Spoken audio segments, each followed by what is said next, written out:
Greetings. This is DK Trav, aka Travis Magus, here with LVX777.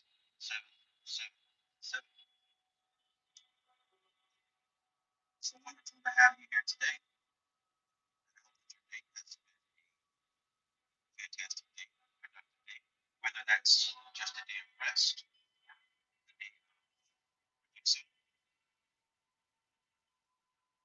Hope that you've had a good day. So, we're about to begin the third book in the trilogy of Magick, written by W. A OG professor when it comes to Western magic, right? With connections to the Golden Dawn, connections to the Inner Light Society. This is not just some modern author who read one book and decided that he was an expert. This man is an expert.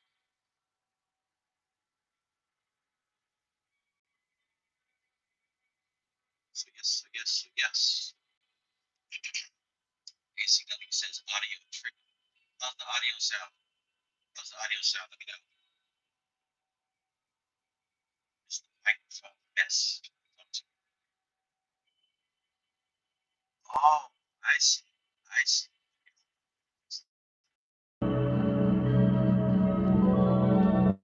How about now? How about this? How's that?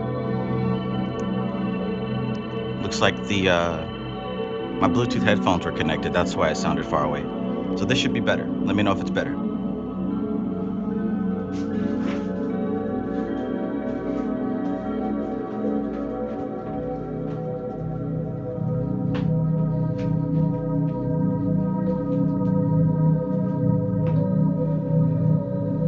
Let me know if it's better.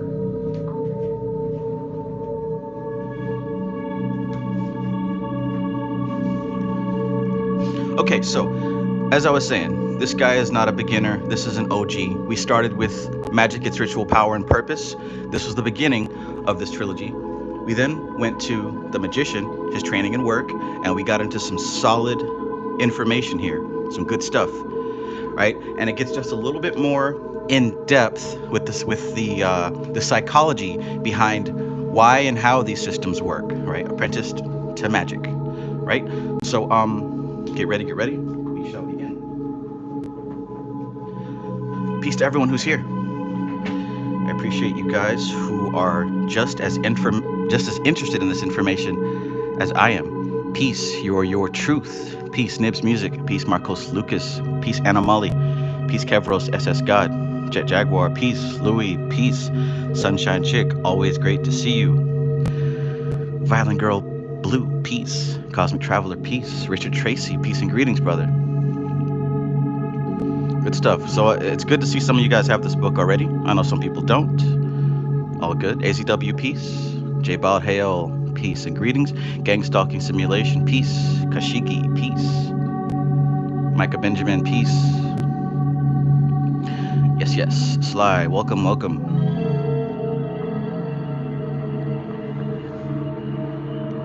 Hanifa Soul, Afua, peace. Let's get into this. ARV International, peace and greetings. I was fortunate enough, as I said, to find my copy for about 50 bucks. Apparently, there's still $50 versions if you can find it on the UK eBay. Look at the original price, $4.50. Crazy stuff. All right, so without further ado, we begin our text. Apprenticed to Magick by W.E. Butler. Ashe to the Order of the Unicorn. Ashe to the Order of the Phoenix. And right here in the beginning, you see the Tree of Life. We should be very familiar with this mandala, right?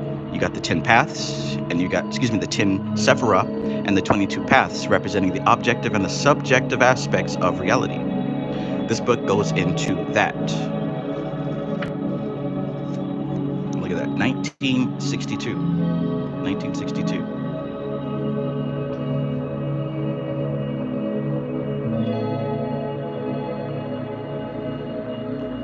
All right, so in this book, we're going to get into specific lessons, and he's also going to get in a few lectures. So you see the parentheses here.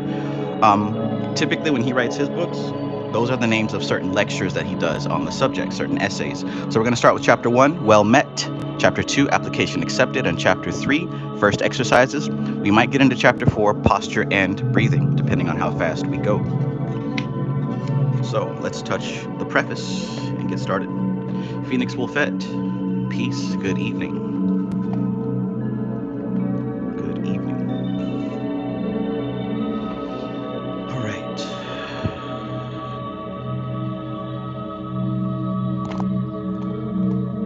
All right. Got the spotlight on him.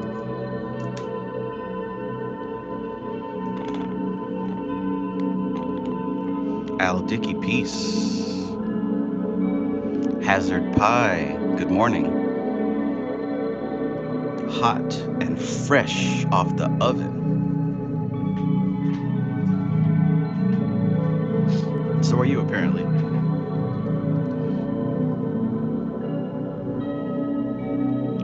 Preface.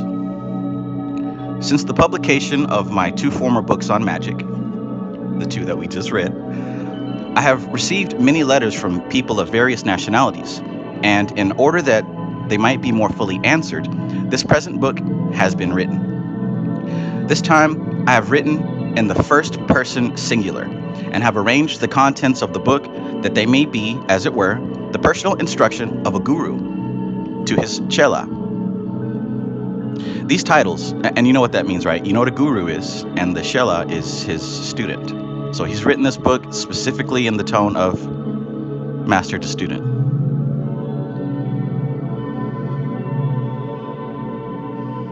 Peace what? Happy Saturday. Nice logo there. These titles of Hindu origin, and we know why it's of Hindu origin, have been misunderstood to some extent here in the West. Guru has been equated with teacher, and chela with pupil. This is an incorrect description of both parties, okay? Neither does the teacher-pupil relationship, which we in the West term education, fully represent the relationship which exists between guru and his chela. Far better terms for our purpose would be craftsman and apprentice. That's why we've got apprentice in the title. See?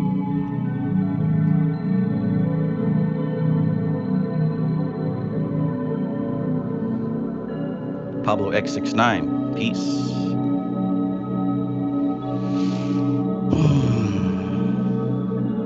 Noonies Universe, thank you for your donation. Thank you. I appreciate you. So far better terms for our purpose would be craftsman and apprentice, and in the tradition which I was trained, these terms are used. Indeed, they are implicit in the ritual and symbolism of the lodge. This book has, therefore, been written as being the instruction given by an esoteric craftsman and his apprentice. It is designed to correlate the information I gave in my former books, that anyone who has the root of the matter in him may make a start on Magick's way. I do not claim that this correspondence course in Magick will turn out adepts as readily as a sausage machine turns out sausages, since no instruction of this kind can replace the actual personal contact between the craftsman and his apprentice. And I have a note to say about that. But I do claim that this book, if properly read, meditated upon, and followed up, will bring those who are ready to the doors of the mysteries. So, of course, it's not necessary to have a magical teacher to stir up your potential. I mean, it's called potential for a reason. However, that potential becomes actuality much more efficiently when you do have a specific teacher. In the same as everything else, right? Like if you were, like you said, if you were somebody who was a craftsman, like if you build houses, or if you were doing welding, or an electrician, or something that is like a specific skill set that requires specific knowledge, not just book knowledge, but practical knowledge. See, like you can read about being an electrician in a book, you can, but having an actual person who's been in the game for decades, they're able to teach you through experience much more efficiently than through a book. That's no different when it comes to this specific science, right? Because these people who have been doing magic for decades, correctly at least, and people who belong to some type of order, they've been through all the trials, tribulations, and pitfalls that you're going to face. And I can say that because we all have the same framework as far as how our mind works and how our body works. We've got the same physiological equipment. Everyone walking around has the same brain and the same body, right? So having a brain, having a mind and a body, and going through the practice of magic, specific things come up. And having a teacher, you're able to overcome those things a whole lot easier than just trying to do it on your own. Doing it on your own, you're going to face those obstacles, and there's an extreme risk of you stopping at an obstacle, or having your mindset maimed and distorted because an obstacle wasn't crossed. That's why it's important who you learn from, right? Like I said in the beginning, there's some people who literally just hear about this and see that it's trending, and they start creating stuff without a care of whether or not this is going to help people, or whether it's correct or incorrect, or whether it's useful or appropriate. They're just trying to get some views and maybe some ad revenue. But when you find somebody real, stick with them, because they're not as plentiful as you might assume. Same goes for students. I'm very grateful to have come into contact with certain people who are eager to learn this information from their soul, right? Not just from their brain, ego, or heart, from their soul. Some people was born to learn this info. So I'm grateful to have met people, teachers and students, who are on the level, as Dr. Phil Valentine would say.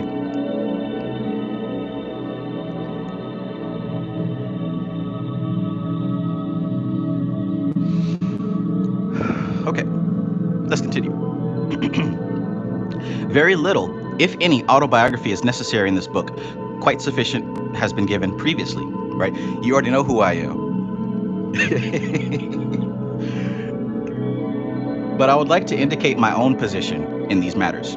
It may be asked, how far do you claim to be a craftsman in this art and mystery? The answer is that there are various grades of craftsmen, and it must of necessity be sufficient for me to say that for the work I am now doing, I hold the requisite authority. He said it's levels to this. It's levels to this for sure, certainly. Am I qualified? He said, let's just put it this way. For what I'm about to teach you, I am more than qualified. I am more than qualified, so don't even worry about it. You're in good hands. That's what he's saying here in like 2 sentences. I hold the requisite authority. Anyone can claim to be a teacher of high degree or to be inspired to give such instruction. But in this field of work, such claims are of very little significance. Look, anybody telling you they're this rank or that rank on the internet, it doesn't matter. It doesn't matter because you can't verify it. And really, unless you were doing work with this person, it doesn't affect you none, other than it might impress you because it sounds good. But as he says here, anyone can claim to be a teacher of a high degree or to be inspired to give such instruction. But in this field of work, such claims are of very little significance. Diplomas of this or that school are meaningless. So many of the esoteric and semi-esoteric fraternities appear to have their own private mint, and there is no way of testing their claims, save by the pragmatic test. Does the instruction produce results of the kind required? So right there, he told you that's how you can tell if somebody is who they say they are. That's how you can tell how somebody is who they say they are. Is the instruction that they're giving you, does it produce results? Not just results, check this out, results of the kind required. That's how you test the rank. That's how you test is whether or not the person worth the words that they're claiming to be.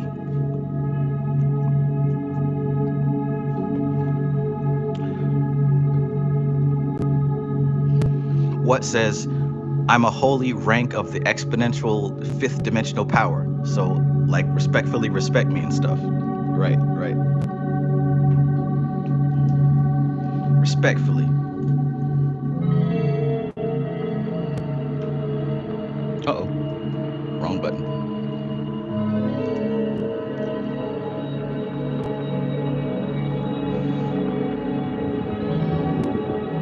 In a great number of these groups, the practical magical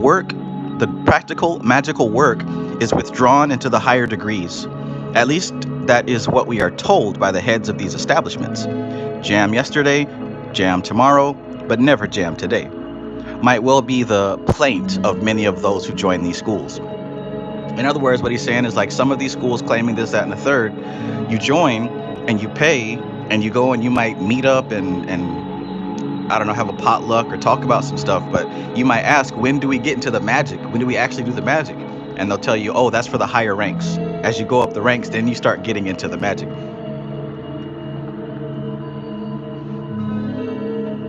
Obviously, the practical extra high tension work of the lodge cannot be entrusted to the newly joined apprentice.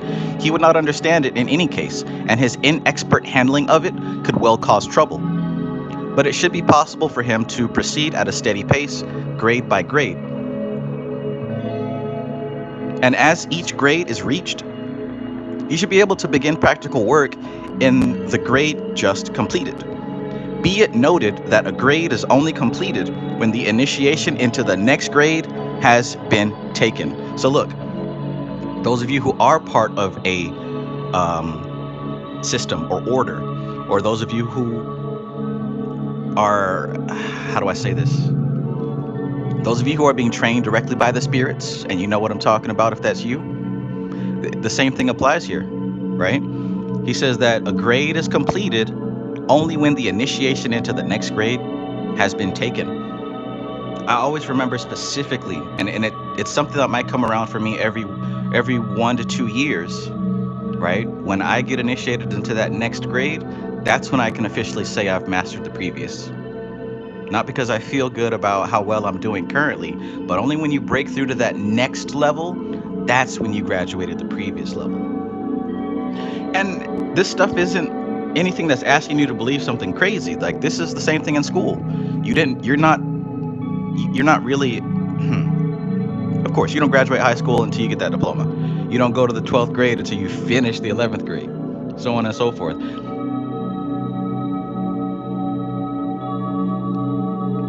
What says got me wanting to break out the cyclomancy book. Oh yeah.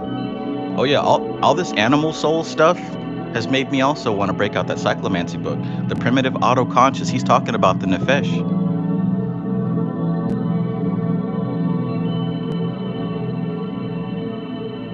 Louis says, reminds me of power versus force. Yeah, I can see that. Also, at stated times, it should be possible for him to view practical demonstrations of those forces with which he will later have to work, not as a phenomenal display intended to impress him with the powers of his superiors, but rather as an exposition of the higher laws, and as such, intended solely for his instruction. So another thing about being a part of an order or part of a group, right? You should be able to see the power, right? Maybe not all the time, but you should be able to bear witness to the spirit that's being worked with. You should be able to bear witness to the magic that's being talked about, right? Imagine having somebody trying to teach you about magic and spirituality, but you don't see any evidence of it in that person's life or their aura or anything. They're just talking about it, right? But because they know words and information you don't, it sounds deep. But what he's saying here is, at certain times, you should be able to view practical demonstrations of that magic. You should be able to view practical demonstration of those forces. And it's not so that it can impress you and make you think, oh, dang, the teacher he's this, that, and the third, or she really is. That's her, that's him. It's not about that. It's so that you can see it and say, okay, that's what I'm about to get into. That's what I'm about to be working with. That's why I'm learning these preliminary things, because this is the type of power I'm about to be working with, right? Makes sense. All the trolls have arrived. The trolls have arisen. Praise Jesus Christ. He died for our sins. I mean, what's ironic is, hell, I'm probably a better Christian than you.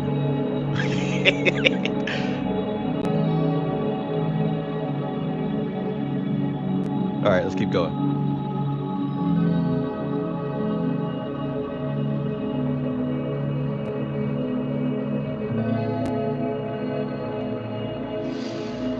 All right. So, where we at? Yeah. So, it must be made clear that although I've written this book for the aspirant, it is only in the actual working groups of the fraternities that the deeper work can be safely undertaken. At the same time, the instruction given herein will lay the foundations for that work. I had the good fortune to be adequately guided and instructed, and it is the content of what I have thus received which I have tried to hand on in this book. Let me read that again. I had the good fortune to be adequately guided and instructed, and it is the content of what I have thus received which I have tried to hand on in this book. What its effect will be on my readers, I cannot say. So much depends upon their own individual reactions to it. To some, the instructions will be of academic interest and nothing more, while to others, it will probably seem to be yet another form of amusement. But there will be those who will find in it a call to high adventure in the hidden depths of the mind, while others may find therein a summons to a greater quest which lies beyond these voices. Finally, as in my previous book, I have again to thank Miss Hilda Eastburn, who, in her Cornish home, has checked and typed the manuscript of this book. Her help has been of the greatest value and has encouraged me to go ahead with the work. I send out this book upon its mission, that it may help someone, if only a few, to draw nearer to the gates of gold is my sincere wish. W.E. Butler, Southampton, January 1962. 1962. How many years ago was that? It's like 2024.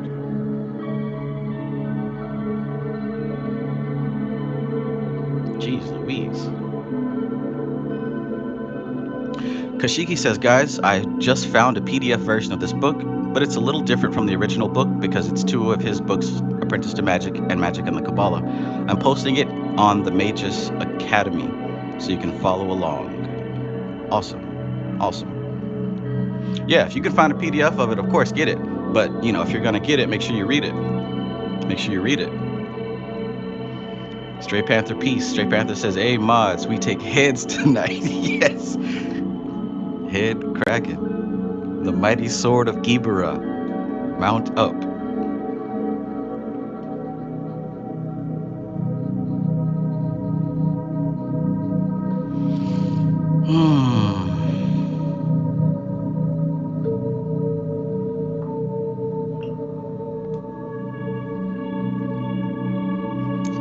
Okay, all right. So we begin. Lance Benefield, peace, brother.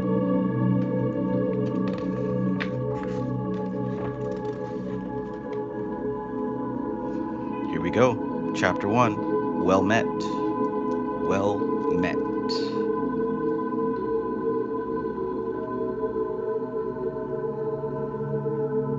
ACW says PDF Poppy as well for now. PDF Poppy. PDF Poppy. You can call me PDF Poppy.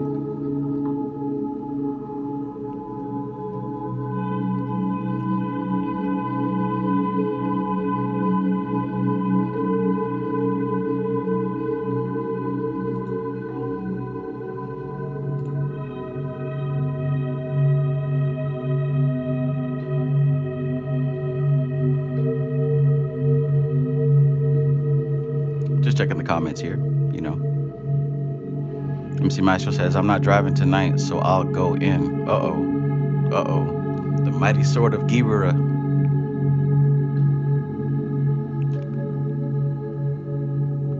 All right, let's go. Chapter 1. Well met. You wish to tread high Magick's way. There are many questions which arise in my mind as I read your letter. You seem to be sincere in your desire, but before I can accept you for training, I want to clear up some of the points which are raised by your application. First of all, I think it will be helpful to us both if we find out how far we are speaking the same language. I love that. I love that. Because when it comes to, especially today, dealing with people, when you're arguing or trying to teach or trying to learn, it's got to be, you've got to be on the same page. Like, just because you're speaking English does not mean you're speaking the same language, right? For example, if I say the word demon, right, there's going to be some people who get scared immediately. Then there's going to be some people who know that we're dealing with conceptual aspects of the subconscious mind. And then there's going to be some people who have in their experience that these are actual physical beings, right? And then there's going to be people in between. So before we can get deep on that subject, we got to make sure we're speaking the same language. That's the mark of a good teacher. If you, for example, this is what I see all the time. If you go online and you say, hey, hey, Trav, or whoever, I want to become enlightened. Do I have to change my diet? Do I have to stop eating meat? Right? Now, I've seen people online immediately say, yes, you must stop eating meat. It's evil. It's bad for you, da-da-da-da-da. But the thing that people don't understand is that there's, according to Ayurveda, the Vedic tradition, there's at least 3 specific body types. And those 3 specific body types, they require different types of sustenance. So how can you tell somebody who you don't know to live their life in a specific way? We got to be on the same page here before instruction can be given. That's why that's why he starts it out right here.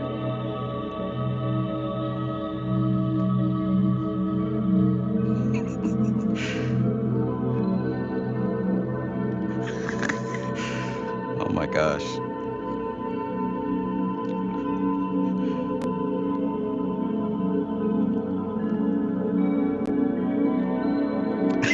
Yeah, that was funny.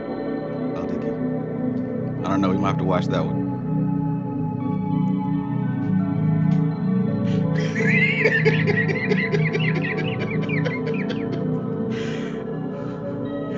That's my real name, nigga. Hold on a minute.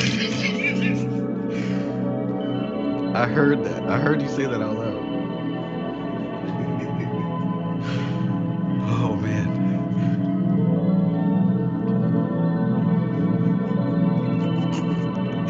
Oh, shit. Okay, of course we are both using our English tongue, but I wonder whether you realize how easy it is for one person to fail entirely when seeking to impart the significance of his or her ideas to another. The seeking to impart the significance of his or her ideas to another. That's the thing, right? Some people, it's more important for them to share their ideas and their opinions than it is to speak the truth. And you gotta be able to recognize that. You can recognize that in the speech, in the words chosen, etc. That shit was funny. All right, so let's continue. The methods of communication now in use are exceedingly efficient. But, and here's the real point at issue, are the ideas communicated in their fullness? And is the communication free from distortion? This is quite another question, and it is of the utmost importance that we should so use our methods of communication that the ideas which we wish to convey may be received without distortion by those whom we are addressing.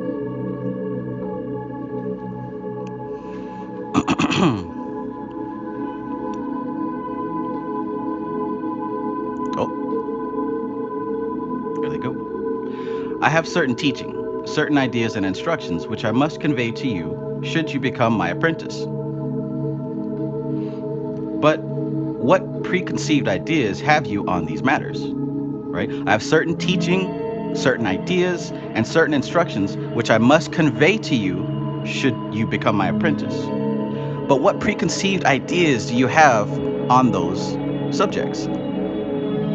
The other day, a friend of long standing accused me of putting together a lot of occult odds and ends and of calling the resultant mixture magic.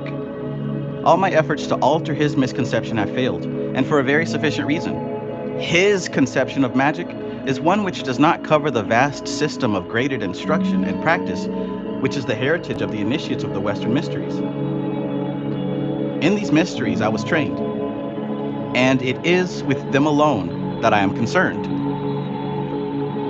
If you desire to learn of wonderful Oriental magic, of systems of yoga which will enable you to perform the wonders which the popular mind associates with yoga, then I'm afraid you must look elsewhere. There is a great deal of nonsense abroad in the West regarding the marvels of the East. Some forms of Hatha yoga have been popularized and adapted as physical training methods. And almost every week we read in the popular press of some actress or deb or businessman having restored health by standing on her or his head or by practicing pranayama.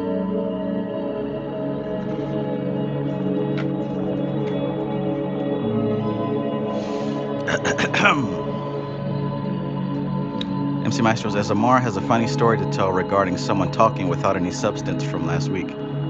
Okay, I'll ask him about that. Gang stalking simulation, says Travis and Bobby put me on the Goetias 7 years ago. Yes, sir. Yes, sir.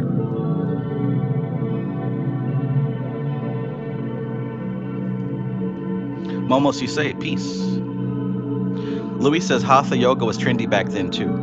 Yes. See, back then it was when people talked about yoga in the mainstream, it was associated with like mystical magic, right? They saw people blowing fire out of their mouths and floating while sitting in a yoga position and mind control and telekinesis. Like they saw like all that stuff.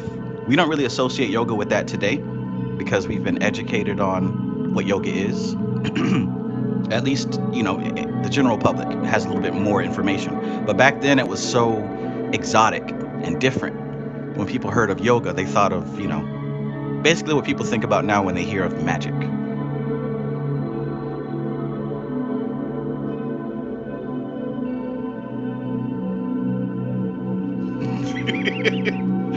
That's my real name, nigga. I heard it all the way over here.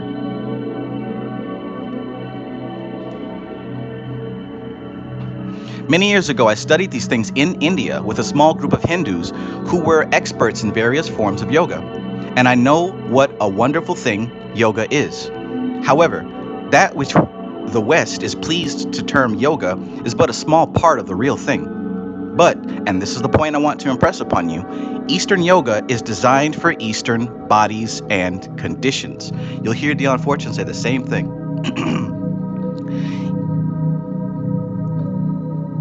Eastern yoga is designed for Eastern bodies and conditions.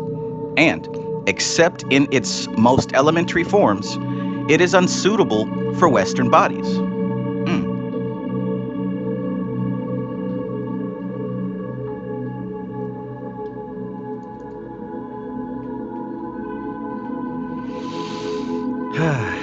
In addition to this, the racial psychology of the East differs from that of the West, and instructions which can be readily accepted by Eastern pupils would arouse intense psychological resistances in the minds of those Western students who tried to carry them out. He said, in addition to this, the racial psychology of the East differs from that of the West. That's a big point. And instructions which can be readily accepted by Eastern pupils would arouse intense psychological resistances in the minds of those Western students who tried to carry them out. And if you recall from the beginning of the mystical Kabbalah, Dion Fortune says the same thing. She's got a whole chapter called The Yoga of the West, doesn't she? I think that's the first chapter.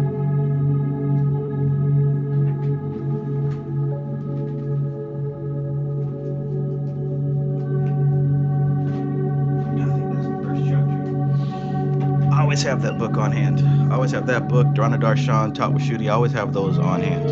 Yep. So that's the first chapter, the Yoga of the West. And specifically in this book, she talks about the same thing. Like she goes in on how a lot of this information in the East is easily accepted by the people over there because they have a whole cultural background and a whole genetic racial background of practicing this science. So it's easier for them to learn it raw. In the West, we have to have it filtered down because if we take it the way that they do, it can actually cause psychological problems. It can actually cause psychological problems. So the fact that we have Kabbalah, the fact that we have these teachers who are able to take and translate the science into means so that Western civilization raised humans can understand it is a big deal. Big deal.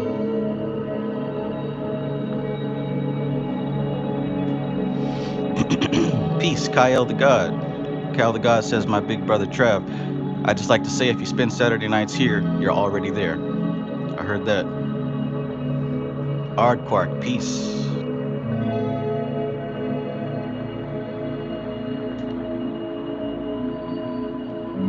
Lance Benefield says, what I thought about yoga back then is people walking on hot coals without getting burned.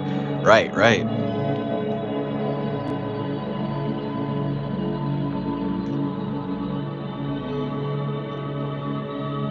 MC Maestro says, so much so that the raw form is dressed up as extreme magic in the West. Yes, yes.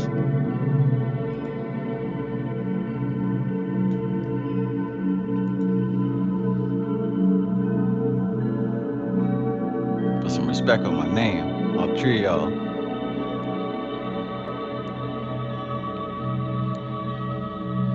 Momo Sise says, I like how this book is more expensive than the ones that allow you to just jump into the practices all willy-nilly. Right, right. Trying to make a quick buck, of course they're going to give you the practices willy-nilly.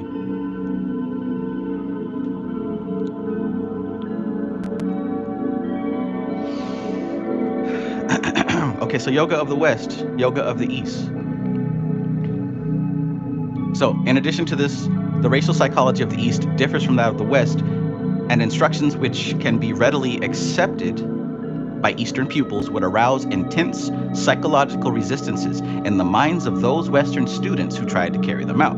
I'm not trying to belittle the Eastern systems. I know their value, but I'm convinced that the methods which have been evolved by the Western tradition for us, for use by Western people, are the best for us. To every man his own master, and who art thou to judge another's servant? To his own master he stands or falls. Uh-oh.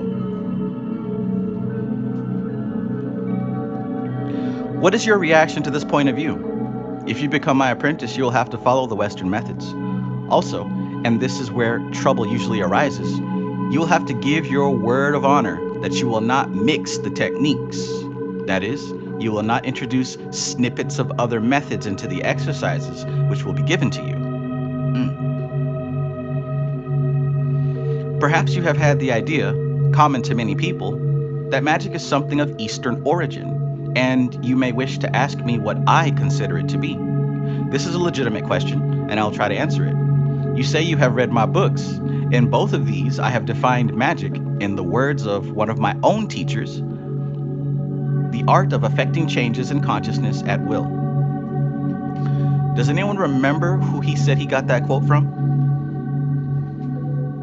Does anyone remember who that teacher was, who he got that meaning of magic from?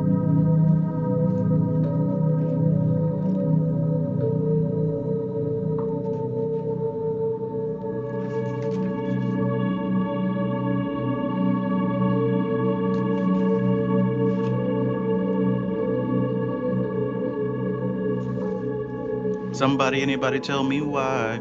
J. Baldhale says Crowley. Jet Jaguar says Crowley. Both incorrect. Sunshine Chick. Yes, ma'am, you got it. Triple gold star for you. And Diamond Unicorn. It was Dion Fortune. So right here in Magick, what he says here on page 12, check this out.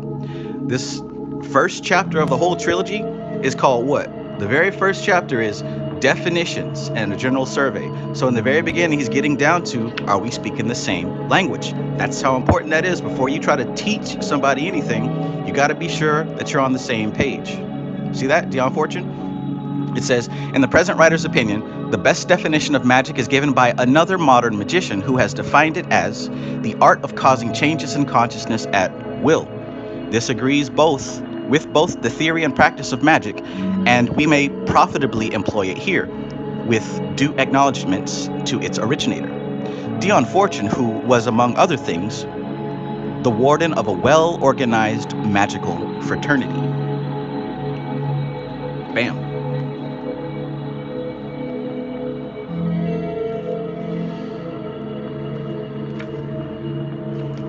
So,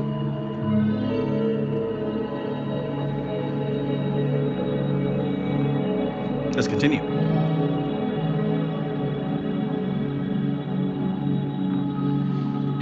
So, you say you've read my books.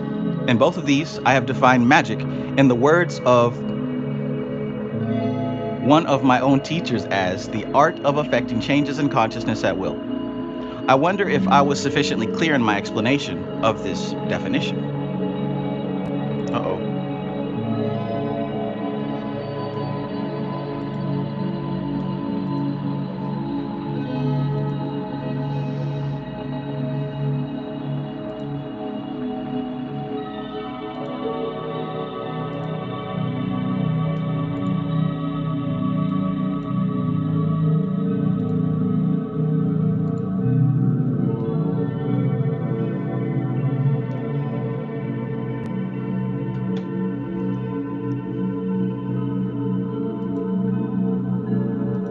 Goodness, the band hammer's going wild. I think J-Belt, Hale, and Louie are fine. Okay, let's continue. J-Den, on the other hand, is probably not. All right, let's keep going.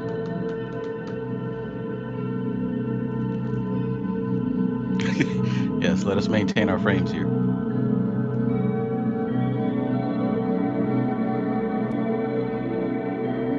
Mama Nova, peace. All right, so the art of affecting changes in consciousness at will. Dante F, peace. I wonder if I was sufficiently clear in my explanation on this definition. It seems that I was not, for I have had letters from several people who seem to feel it was rather vague. Why should a change of consciousness, whether willed or unwilled, have such power that its manifestations are known by the ancient and venerable name of magic?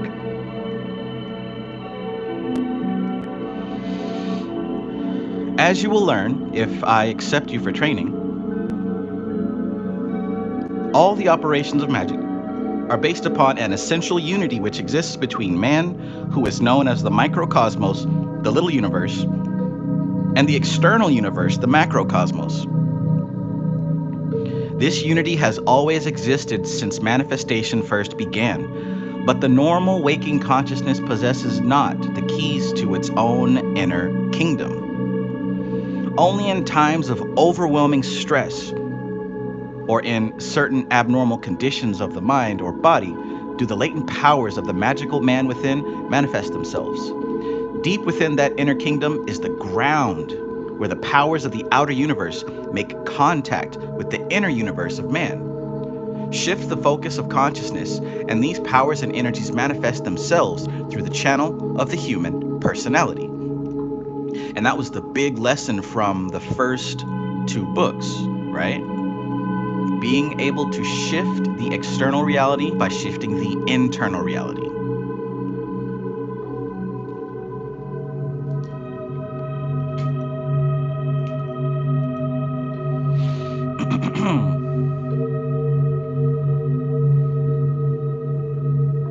Only in times of overwhelming stress or in certain abnormal conditions of the mind or body do the latent powers of the magical man manifest within themselves. Remember Gohan from Dragon Ball Z and how they waited, hell, even his father Goku, they didn't unlock that Super Saiyan power until they were put through intense trauma And that's how it normally is for human beings. But here's the thing, that's an example that the power is within us, but it doesn't have to come out just because of trauma. Because look, trauma induces trance. It induces a trance state. So one of the things that points to is that the inner magic is unlocked through trance states. We are always in a state of trance. If you remember from the Gold Book, Transformation, Richard Bandler, we're always at every given time in a trance. The thing is, certain trances give us access to certain areas of the subconscious, and that is where we are aiming with our magical work. When you see the tarot card of the magician and all his tools on the table, well, those tools are like buttons on a machine, and that machine is the subconscious mind. The magician uses the tools on that table to shift himself into different aspects of his subconscious, and that's what he's talking about here. Shift the focus of consciousness, and these powers and energies manifest themselves through the channel of the human personality. Care Bear, peace. Good to see you. Care Bear says, hi all. Hi Travis. I was so tired the next morning after your tarot readings earlier this week, LOL. It was worth it. Oh yeah. Stayed up pretty late, that's for sure. Momo Sisei says, we all need that Piccolo style training in the West. Right. Piccolo was very much representative of the East. You can tell obviously by his turban and his dark color. Before, of course, he was turned into an alien. He was a demon. In fact, his original name was Demon King Piccolo in English. But yeah, that's an example of an Eastern teacher taking on a Western pupil and training them in the ancient sciences. MC Maestro says, people call me Care Bear in real life, and that shit throw me off each time. There's a subconscious connection there. Discover the hero within. Peace. Hey guys, hit the like button. If you enjoy this information, don't forget to smash that like button. That lets me, and most importantly, lets YouTube know that this type of video and this type of information is what you want to see. Peace, C main. All right, so all magic starts from within, and all that paraphernalia of ceremonial and ritual are aids whereby the inner powers may be summoned forth. In our Western tradition, these things will be taught to you in a special way and by an age-old technique. If you follow this technique in its entirety, then at a certain stage, the key to your own inner kingdom will be placed in your hand. Boom. And you will be able to change the gears of consciousness at will. How you use this power will depend entirely upon yourself. But believe me, if you abuse the power you gain, then you will indeed live to rue it. This is not a matter of theory on my part. I am not retailing secondhand stories to you. I've myself seen in actual operation the consequences of such abuse of power, and the spectacle was not one to encourage me to make that mistake. Damn, son.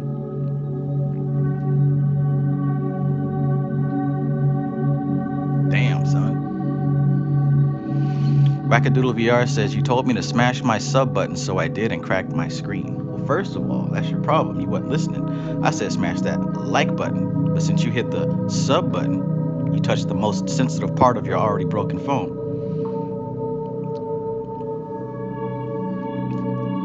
I'll get you a new one. But next time, listen. Listen to instruction. He just said you got to follow the instruction.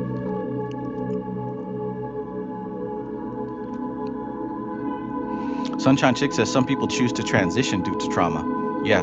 You see that too. Elashi Eternal says, fuck around and find out, he said. Right.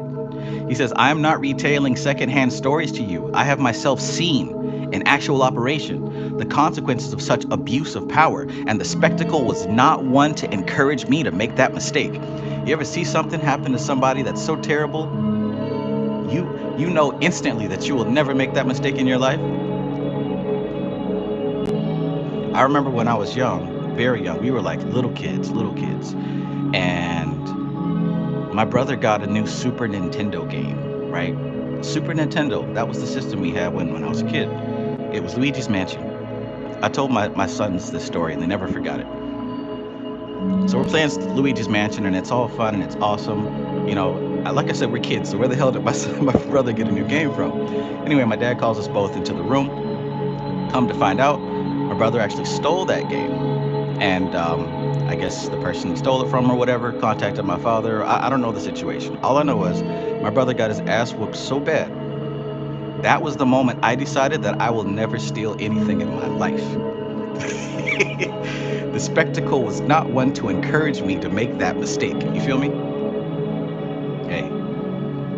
So, you know, my son and his brother, they love Nintendo. So anytime they get an opportunity to talk about Luigi or Luigi's Mansion's new game, like they try to do it when my brother comes around. I try to tell him to stop, but you know, kids will be kids. Oh shit. I literally remember that moment, being in that room, watching my brother get his ass tore up by that leather belt. Whew, that was a beating I'll never forget. Anyway.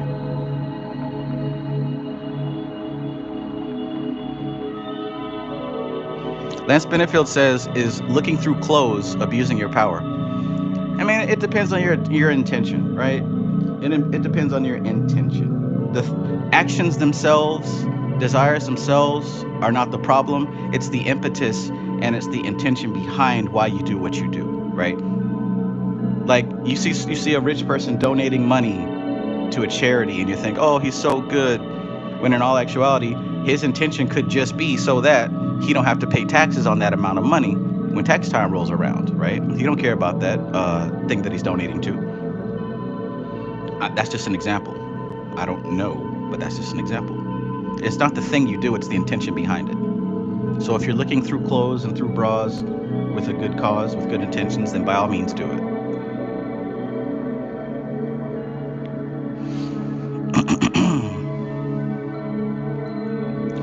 Momo Sise says, if it don't evolve me, it don't involve me, right?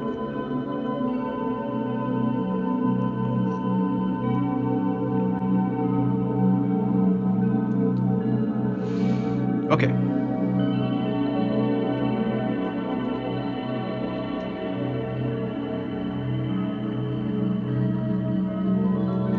Kashigi says, making mistakes is similar to making mistakes when you're in a high-stakes video game and they know a technique, but when used incorrectly, they can lose the battle when they could have used something better. Yeah, then you have to go all the way back to the beginning.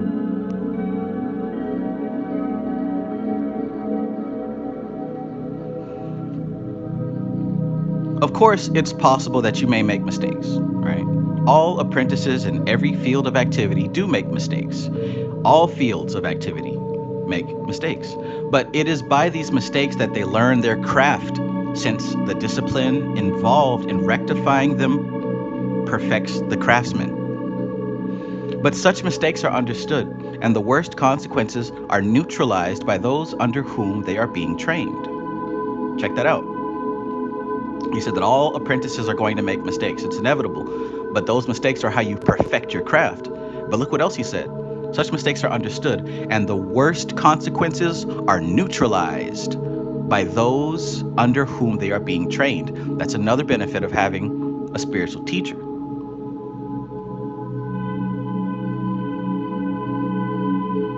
Some of the things you do are neutralized because you're working with somebody who is connected to the plug, right? Somebody who's connected, who's tapped in to some real spiritual power. Whereas somebody who, if you were somebody who wasn't connected, that mistake could probably cost you a lot more. Your truths. Peace and welcome back. This brings me to the next point, which I want to discuss with you. You have asked me to train you in high Magick's way. Why do you want to be trained? Why do you wish to be trained? What is your real motive? Do not make the mistake of thinking that this can be answered without a good deal of careful thought.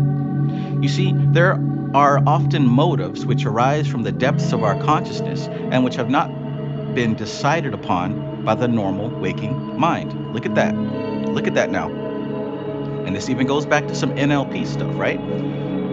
A lot of times you answer a question and it's just a surface level question, but oftentimes your intentions are deeper than your awareness. Look, there are often motives which arise from the depths of our consciousness and which have not yet been decided upon by the normal waking mind. Some of these are very real and very good reasons.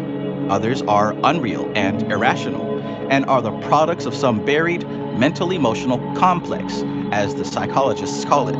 That right there is why shadow work is so important. Mental-emotional complexes, right? Because look, everything we do, the conscious mind believes, the ego believes that it is the origin of your decisions, and that's not true. That's not true. The conscious mind isn't fast enough, and the conscious mind isn't aware enough to be the cause of all your decisions. This is one thing I've learned while doing some spiritual work with my animal soul, with my nefesh. Remember we talked about the nefesh, the animal soul, the ruach, the human soul, and the neshama, the God-level soul, and how what you call the soul is actually a combination of those three things, each one of them having a certain percentage. Well, in my work, because the stuff that I teach, I also practice, and I practice oftentimes before I teach it. As I was working with the nefesh of myself, what I come to learn is that the subconscious mind is actually faster than the conscious mind. The nefesh, the animal soul, actually calculates faster than the conscious mind. See, when you hear about animal soul, you think that it's stupid. When you hear about the primitive autoconscious, when you hear about the subconscious mind, we assume that it's slower than us, maybe dumber than us. Well, that would be a grave mistake. That would be a grave mistake. Because most everything that the conscious mind and the ego does, it was given those things to do by the subconscious mind. You feel me? Gerald Sombright, peace, brother. So he says that these motives, some of these motives originate from the depths, from the subconscious mind. He says some of these are very real and very good reasons, right? Some of your intentions and impulses are valid, but check this out. Others are unreal and irrational, right? You've got fears and you've got desires that make absolutely no sense. All of us do. And look what he says. And these are the products, right? These are the products of some buried mental emotional complex. This is an extremely important sentence. This is why shadow work is very important, because oftentimes the stuff that you're doing and trying to do, you haven't considered why, right? Here, this is what I say. This is my quote. People are always like, "Oh yeah, I got free will. Duh, obviously I have free will. I can do what I want." But the question to ask is, where does that want come from? I can do whatever I want, sure.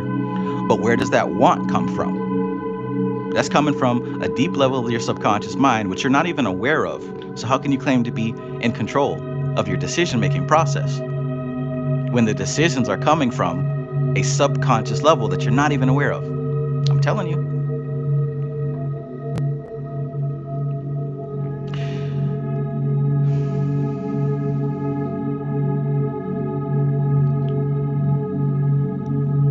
Momo Sisei says, didn't Eddie Griffin suggest that darkness must be faster than light if it existed prior to it? Oh, that's a good one. That's a good one. Darkness is faster than light. I mean, don't we have to calculate the speed of light from it going from one place to another?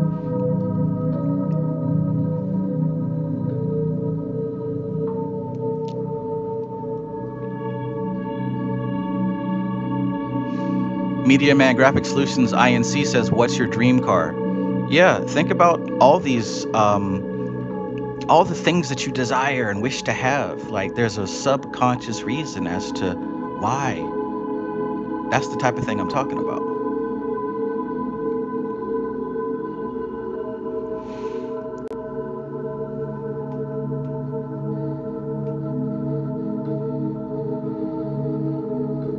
Care Bear says, why do we have the majority of our brain's ability that is not even used?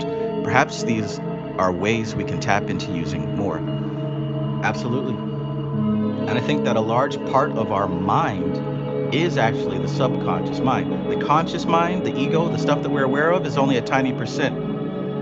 It's only a tiny percent because it's like a computer. It can only run so many programs at once before crashing. That's why I say our awareness has to be expanded. I talked about body language on the last book read. It's very difficult to hide your body language. You can't lie with your body language because the program that's running your body language is happening so fast, it's out of your awareness. It's outside of your awareness.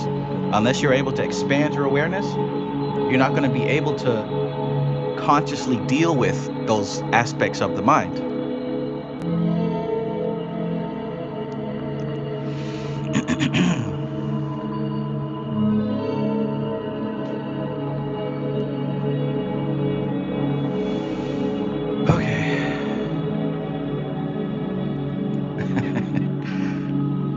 Maestro says, I remember at 10 years old telling my super Christian uncle that darkness was faster than God's light, and he shut me down quick. That emotional logic, you can't beat it. You cannot beat that emotional logic. There is a word which is used in this connection. It is vocation, a real and definite call or urge which wells up from within, and which will, against seemingly tremendous odds, force the personality to follow a certain line of work. This, then, is an urge of the inner self, and of it we may say, in the words of the Grail poem, if thou hast by him been bidden, from thee the truth will not stay hidden.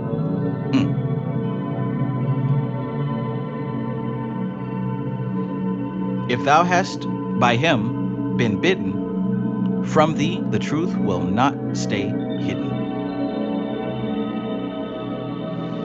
The test of these inner impulses is whether they persist through all kinds of outer difficulty, and also whether they influence us toward a balanced state of mind. Check this out. The test of these inner impulses is whether they persist through all kinds of outer difficulty, and also whether they influence us towards a balanced state of mind. So look, so we're talking about the motives and the intentions and the impulses of the subconscious mind affecting the conscious mind, right? And most of all the things that you say you want to do, have you analyzed the subconscious impulse behind your wants, behind your needs, right? Have you analyzed that?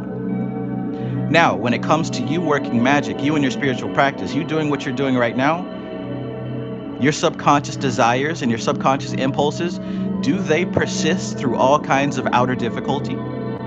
And do they influence you towards a balanced state of mind? That's something I would highlight if I was highlighting this book.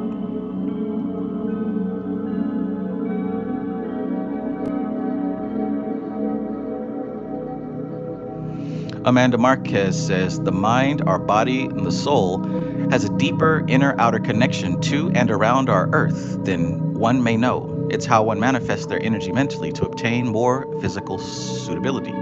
Absolutely. You're absolutely right with that. Kashigi says, if thou hast by him been bidden, from thee the truth will not stay hidden. Reminds me of Adam and Eve eating the forbidden fruit. Yeah, except it's the opposite, right? When he says bidden here, it's the opposite of forbidden, right? You've been called. And if you've been called by God, then the truth will not stay hidden from you.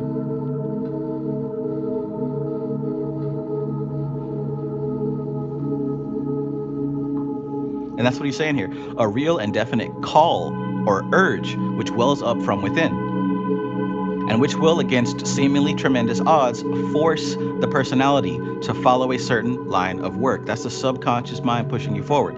That's why I said earlier, at the very beginning of this video, I'm very fortunate to have met teachers and, most importantly, students who aren't just in this thing to learn from an ego level, but they've been bidden, they've been called, right?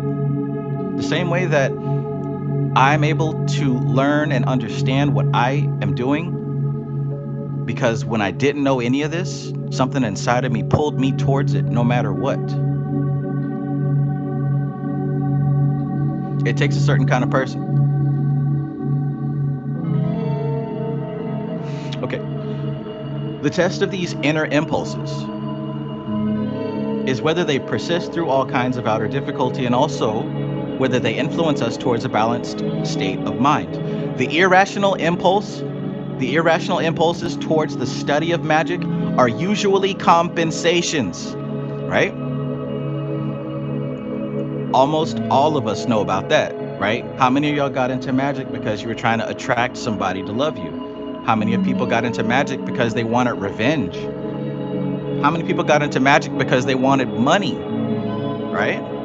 That's how most all of us got into this thing. He says the irrational impulses towards the study of magic are usually compensations. The subconscious self feels that the powers gained by magical art will compensate for certain inferiorities which are deeply resented by a level of the mind which does no reason but simply feels. Let me go back, because all this last part is so important. He's talking about the subconscious mind. He's talking about shadow work.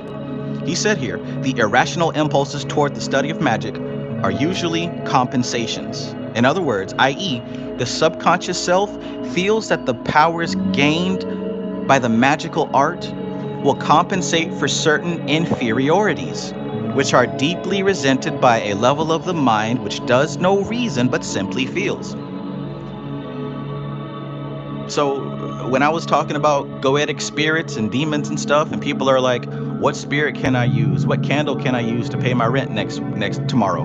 What candle can I use to make this person fall in love with me? What demon do I summon to get revenge? We're talking about compensations for inferiorities.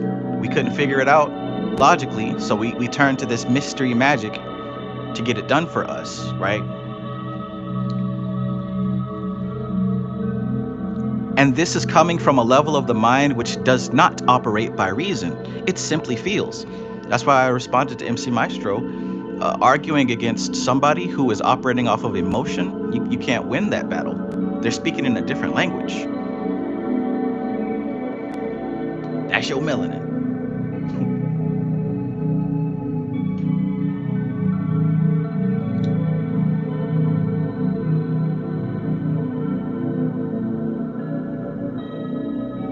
Supremacy McCoy, peace.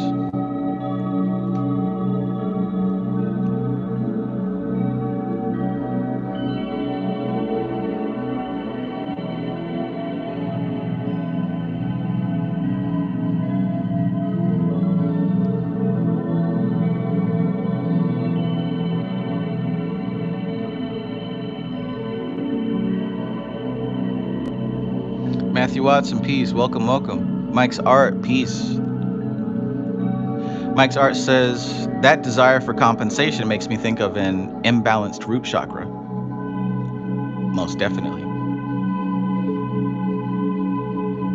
What candle do I use? What demon do I summon? There are, of course, quite good motives for the study and practice of magic, quite apart from the question of vocation, right? Remember, when he said vocation, he's talking about you really being called spiritually to learn this information.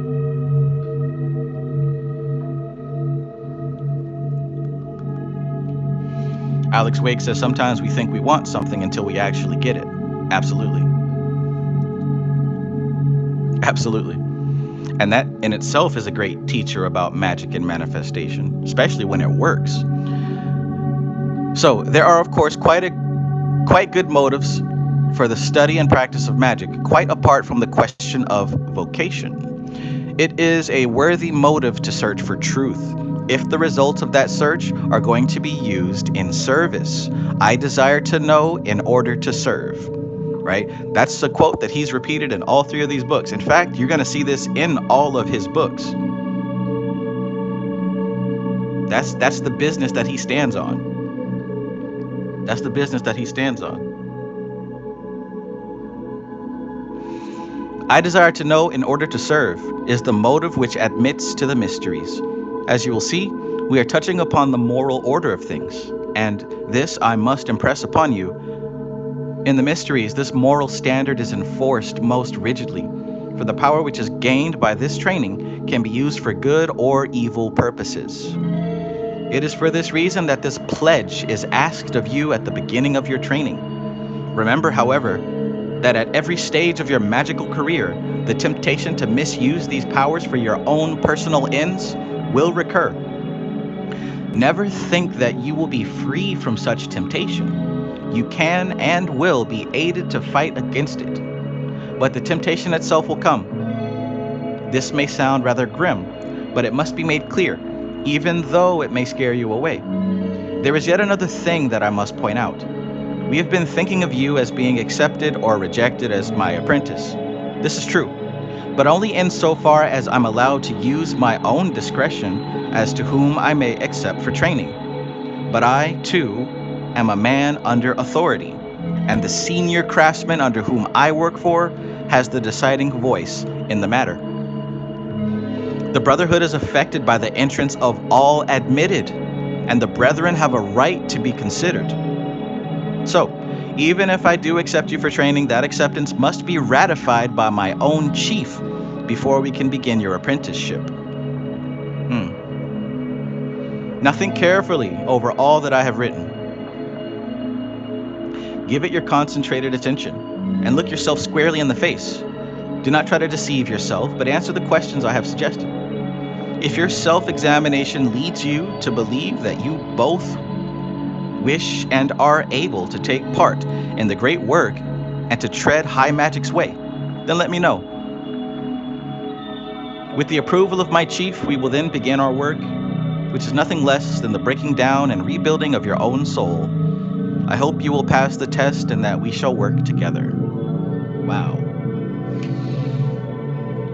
Oh, interesting. Imagine when you first started doing magic. Imagine when you first started getting into this and you started taking it seriously. If you were to receive this letter, what kind of impact do you think it would have on your future? Do you think it would have changed how you approach this? Naturally natured piece.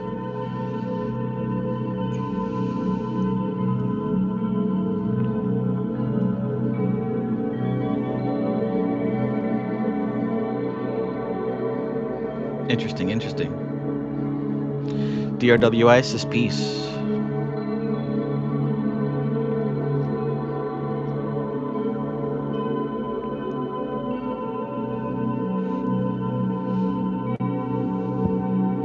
I desire to know in order to serve. That was a part of my core in the early days, and I didn't even realize it. Right?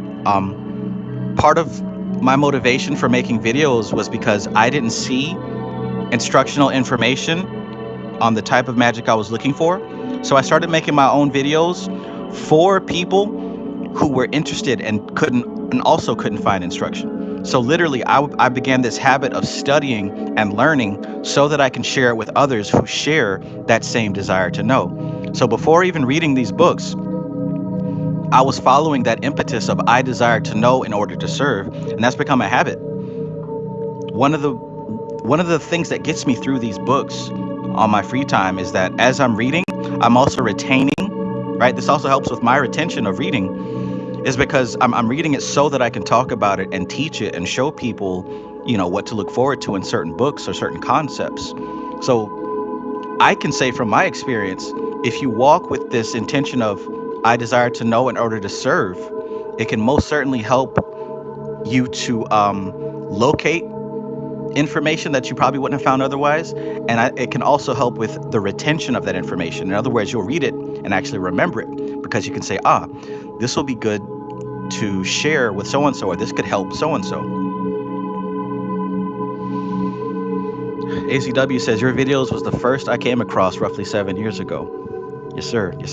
I literally did it because I knew that I couldn't find information. So what he's saying here is, if your core is I desire to know in order to serve, that's going to be a solid key into the door of the mysteries. Right, so we're going to get on to chapter 2, application accepted.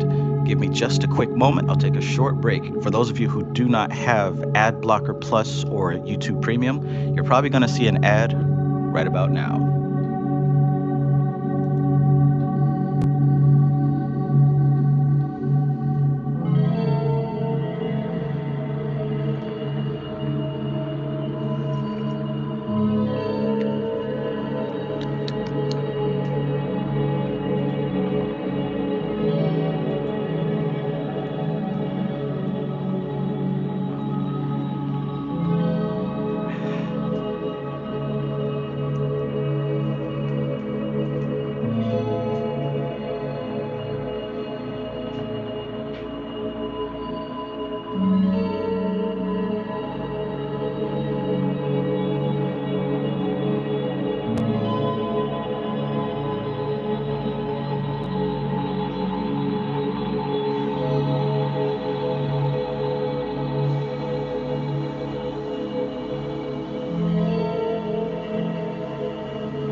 Oh, coffee time. Yes, yes.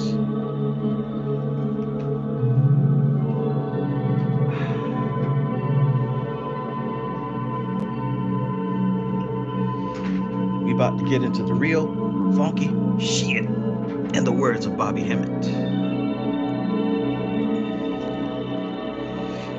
Momo Cisse says, I haven't seen a YouTube ad in years.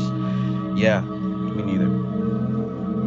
I got YouTube Premium, and I'm actually, I enjoy that service. I think it's a good service. YouTube is not paying me to say that, I promise.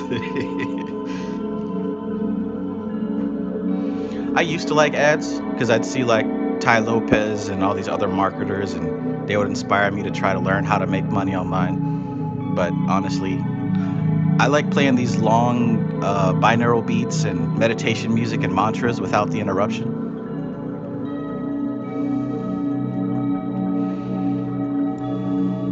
Alex Wake says, I was manifesting without magic, only to realize later I was magic.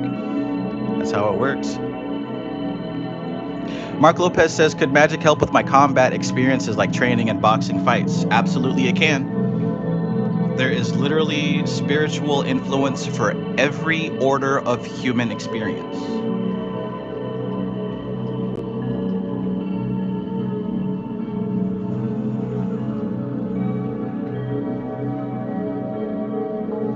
Every order of human experience.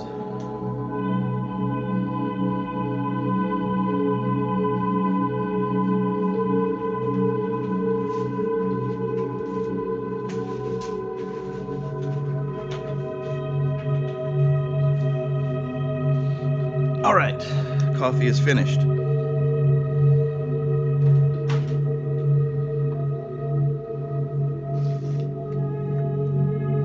Ah, hallelujah. Steaming hot. Chapter 2, Application Accepted. I have received your letter and have submitted it to my chief, who has agreed that, if it is my wish, I may accept you as my apprentice in art magic. Awesome, we made it.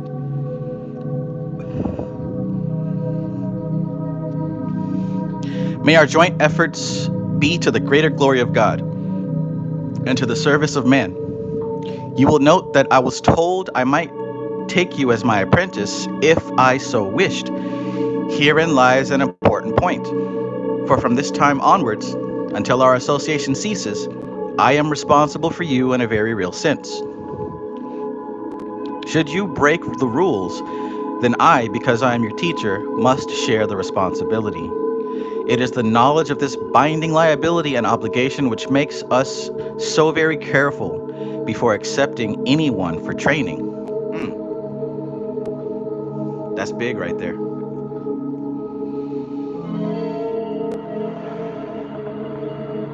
That's big right there.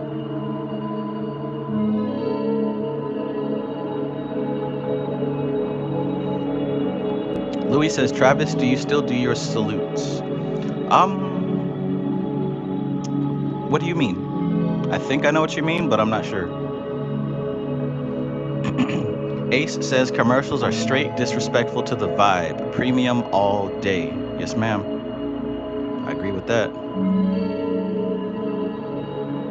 Momo Cisse says, I listen to too much ASMR to be hearing ads interrupt me in the middle of the night. Facts.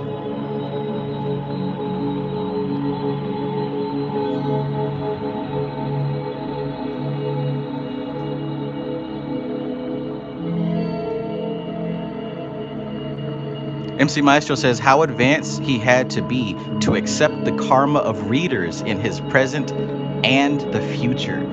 I didn't even think of that.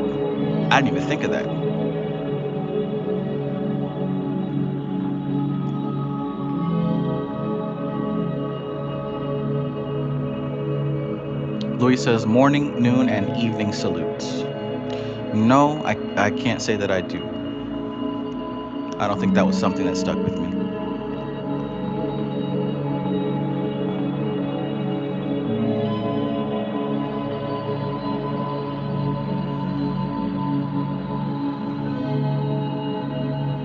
Let me mention something else. It is the general idea that in the relationship between the teacher and the pupil, The main thing is that the pupil receives certain teaching. This, however, is only a part of the truth so far as magical instruction is concerned. Instruction is given in such a way that it will really educate. This process of drawing out the ideas of the pupil, for that is what education really is, right? Because educate comes from the word educo, which means to pull out, right? Educo means to pull out. This process of drawing out the ideas of the pupil, for that is what education really is, means that a very strong link is built up between teacher and pupil. This is the second factor. But there is another relationship which builds up. This is due to a change in the teacher's personality because of the interaction of the pupil's personality with his own. There is a steady exchange, a kind of psychic osmosis, which affects both. This is true of ordinary psychoanalytical treatment, but it is much more definite in occult and magical training.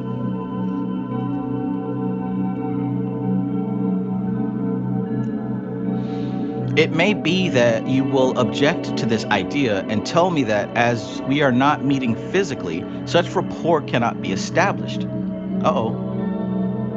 If you make this objection, you will be wrong, for such a link can be set up over any distance, since in its essence it is telepathic. Uh-oh. So is he saying that you don't have to be physically present to be a student? and this is in the 60s, let alone today with internet culture.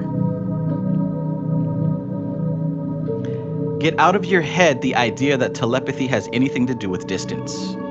All our knowledge of it and the recorded experience which is stored in the esoteric archives is far more extensive than the average member of the Society for Psychical Research ever realizes. It goes to prove that bodily absence is no bar to its operation between two or more people. Uh-oh. Uh-oh. There are certain forces which do depend upon the physical contact, or at least proximity, of those concerned.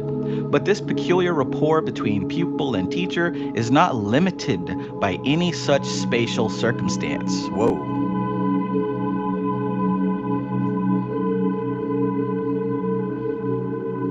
Remember then, that in this magical apprenticeship, there will be built up between us a very real link. Moreover, this link can operate for our mutual benefit or for our mutual discomfort and loss.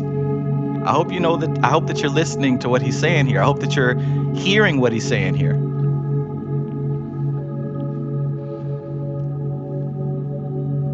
It's really strange, because when you really pay attention to these teachers in the occult, like the real ones, it's almost as if they're not a member of their current time. It's almost like they're timeless. When you read Dion Fortune, does it feel like you're reading a book from the 40s? Hell no. And when you read this guy, does this sound like a book from the 60s? I mean, he might speak, some of the words he chooses and some of the way that he frames his sentences might sound a bit old-fashioned, but does it really sound like you're reading a book from the 60s?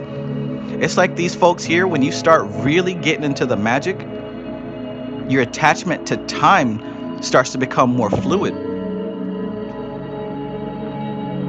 And this might be a reason as to why. MC Maestro says, not when they say Negroid. Negroid. Oh my God. Negroid music. He said that is one way to tap in.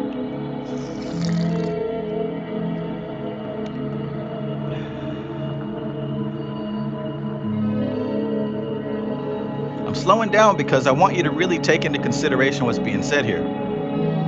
Elisha Eternal says Ophiel came to mind too. Yes, and I have reason to believe that Ophiel was associated with these folks as well.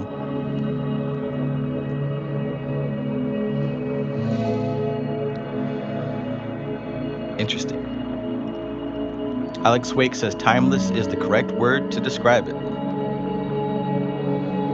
Kashigi says, dang, Trav, taking what was just said into consideration. You're a real trooper. Oh, yeah. MC Maestro says, William G. Gray threw me for a loop, though. Now, he's an anomaly in the books that I read here. W.E. Butler's like the one guy who's not really connected to these folks. He's connected in proximity, but he's not a part of the club. He chose to do things differently, but through his writing, you can still see that he's touched the essence of the art form for sure.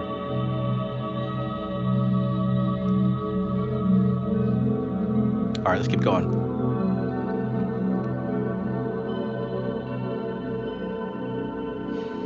MC Maestro says, Ophiel, I had some dreams about him seeing the Magus Society in his projections and taking the info back. Oh, shit.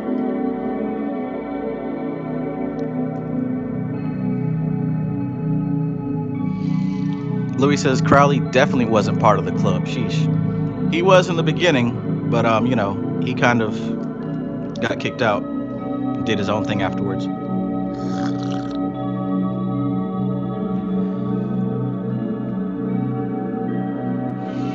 We may use a metaphor and say that between us is established a line of light. Indeed, to the average psychic, this is what the link may seem to be. And as we always tend to think in space-time images, there is no reason why you should not visualize in this manner the psychic tie which will hold us together during your apprenticeship. At a certain stage towards the end of your training, this link will be deliberately modified in order that you may be able to stand on your own feet and in no way be dependent upon me. The whole aim of magical training is to integrate the personality, so that in all your mundane and super mundane affairs, you will display a balanced and controlled mind. In the meantime, as I have said, this psychic thread will link us together, and as I shall show you at a later stage of your training, it can be of great assistance to us both.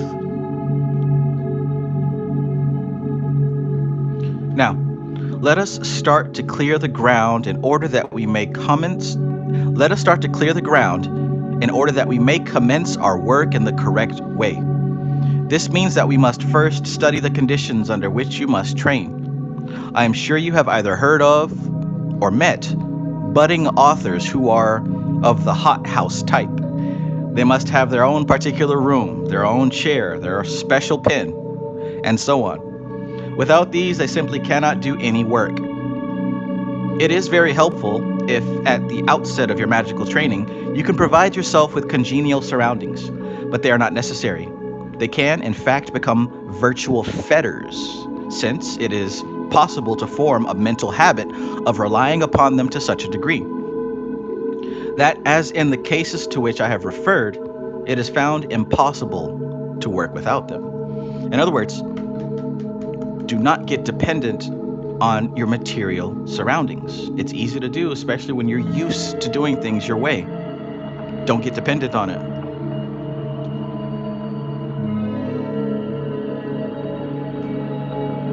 The whole aim of this training is to give you an integrated personality. A personality no longer at the mercy of its surroundings. It is important, therefore, that independence of environment is acquired as soon as possible. In my own case, when I first began my magical training at the beginning of the First World War, I was in lodgings. I had precious little time or opportunity to establish the conditions I considered desirable. The result was that my progress was much slower than it might have been, but I learned to meditate and to do other mental work under very difficult conditions. That's a good example right there. When it comes to meditation and people who've actually done meditation, how many of you are so used to doing meditation in a peaceful spot, maybe with some pleasant music like this, on a nice comfortable pillow, and nobody to bother you, right? But see, that's good practice for sure, right? But can you do it, right, at a friend's house with noisy little kids crying, screaming, and breaking things? Can you do it at the bus stop or on a train? Can you do it at the restaurant? Can you do it in a grocery store? Can you do it when it's not comfortable? That's the real test to show if you're making progress. Can you reach that level of stillness even when conditions are not the best? Or I should not even the best, are not what you prefer.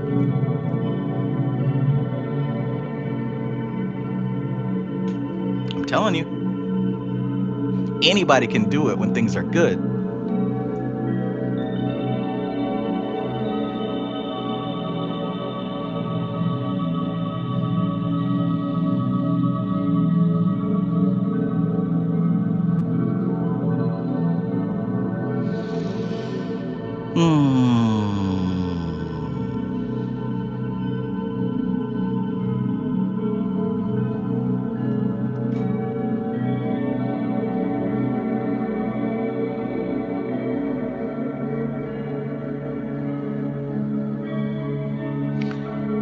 The result was that my progress was much slower than it might have been, but I learned to meditate and to do other mental work under very, very difficult conditions. My own teacher used to say that proficiency was not to be hoped for until it was possible to meditate successfully while seated in the middle of Waterloo Station. Whoa. My own teacher used to say that proficiency was not to be hoped for until it was possible to meditate successfully while seated in the middle of Waterloo Station. Here's one thing for those of you who travel. Try to meditate in a busy airport while you're waiting to get on the flight. That's a good one. That's a good one. No headphones, right? I'm not talking about putting on your headphones, listening to YouTube. Sit there in the station while you wait, in the airport while you wait, and go into meditation. Of course, keep your bags close. Maybe sit by the window or something like that.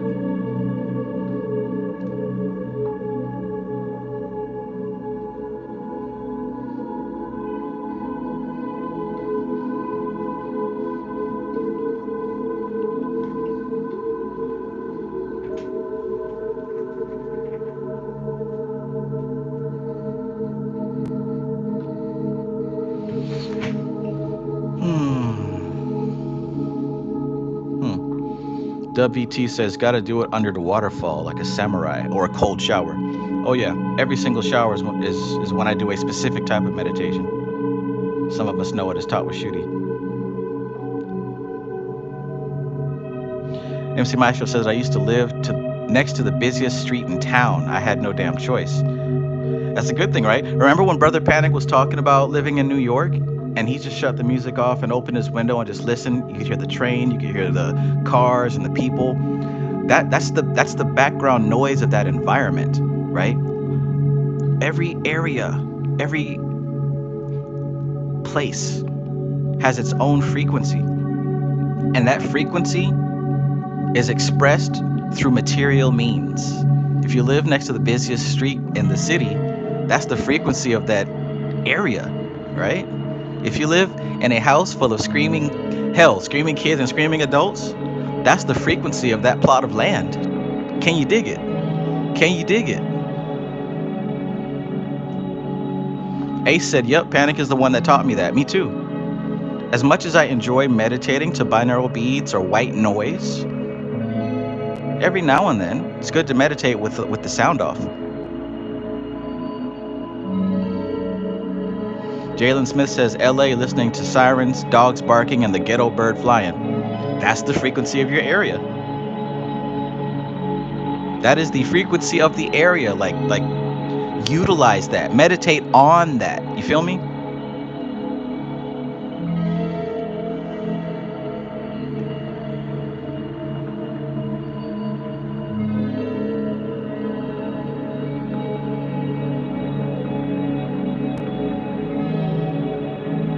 This may sound difficult, but he was right. So the fact that you were not able to establish your own special conditions need not deter you from making a start on your training. Okay, we got a good number of people here for today's book study. I want to say that I appreciate you taking the time out to hang out with me to get this lesson, right? To get this information. You could be doing anything else, but you chose to be here and to be active in the chat. I appreciate you. Thank you. To my mods, to my special folks, Thank you so much for being ever vigilant. Thank you so much. Because, with growth comes not being able to do everything yourself. I'm definitely one of those people who have a little bit of trouble asking for help, but I do want to say thank you for your help. This channel really never had trolls, right? For all the years that I've been doing this. I think somebody in the chat twice said about 7 years or so. So this is a brand new thing for me. But hey, I appreciate you guys being able to help with that. So yeah. I hope that you're getting something out of here that you can use immediately.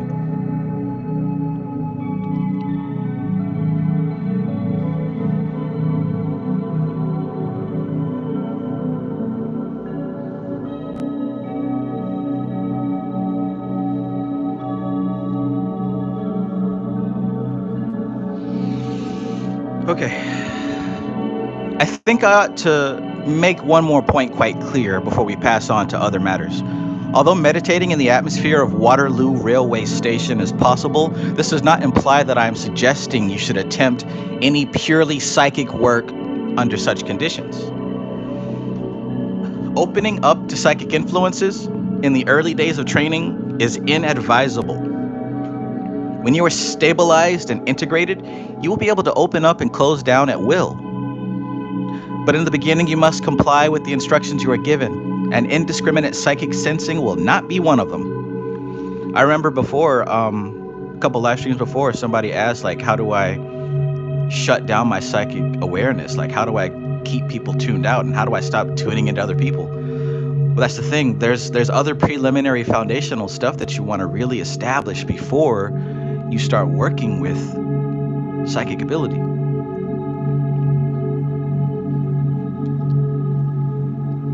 Interesting stuff.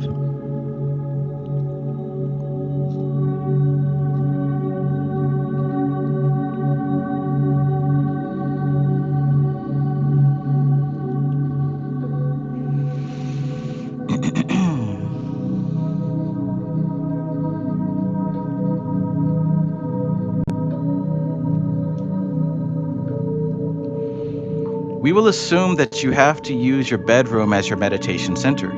Should you be more fortunate, I'll give you the instructions for building up your own special conditions, but these must be temporary aids, not permanent crutches. All you need is the room and a reasonable amount of privacy. But you must exercise a certain amount of discrimination. If you are stridently insistent upon everyone being quiet during your meditation period, you may very possibly evoke from those around you that perverse little mental imp, which is to be found in the best of us, and quite a lot of unnecessary noise will, quite unconsciously, be produced. In any case, the neighbor's dog will not be amenable to your requests or commands.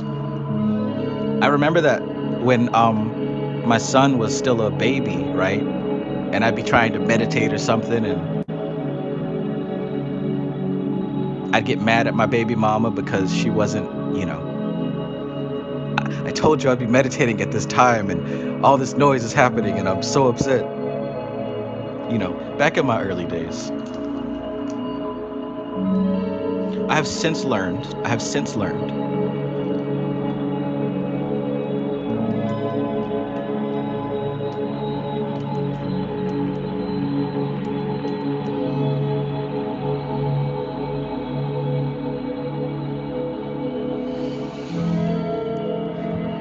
Yeah, I agree with you, MC Maestro.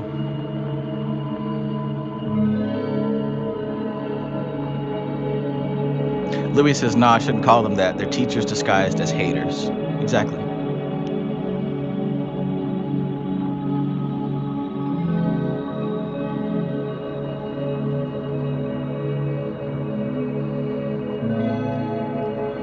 All right, let's continue.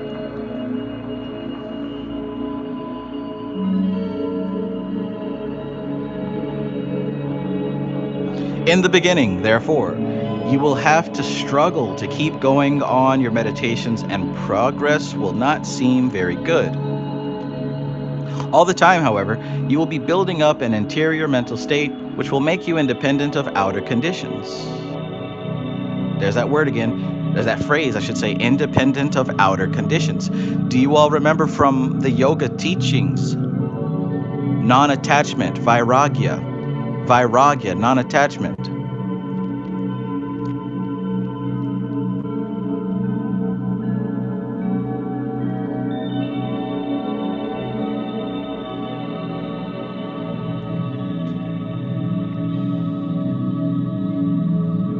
As a matter of fact, this principle is involved in the whole of your training. For as you become proficient in the magical work, you learn to dispense with the outer rites and ceremonies and to work entirely within your own integrated personality, using the inner powers which your magical training has developed. So, also in the difficulties which may come your way, see always the instruments which, if you use them aright, will prove to be helps, not hindrances, on your path. The next point with which I want to deal is the question of postures. You've probably read about the wonderful attitudes in which some Eastern yogis meditate. The most usual of these is known as Padmasana, or the lotus posture. But this is not usually possible for Europeans, unless they have either trained consistently from a childhood or have naturally loose ligaments. It is helpful if you can use such a good posture, but it is not essential. There are many of these bodily positions, but we in the Western schools use only those which are adapted for use with the Western body. There is no sense in meditating successfully in the lotus position if you break the small bones of the foot in the process. I remember when we were going through Dharana Darshan, and I had someone in the chat mention that, because of their particular because of their body, they were not able to sit in that meditation posture without it being painful. So the question was, can I still access this even if I'm not able to sit in that posture? Well, that he just answered it here. There's no use in doing the meditation if the whole time you're in excruciating pain, right? Yes, the posture does help. There's a purpose for it. It's a living yantra. It's a living sigil. It's a living mandala. But at the same time, the work is done internally. Yeah, you're putting your nefesh into a sigil, but the work is to be done internally. So if you can't sit with both feet up in your lap, that's fine.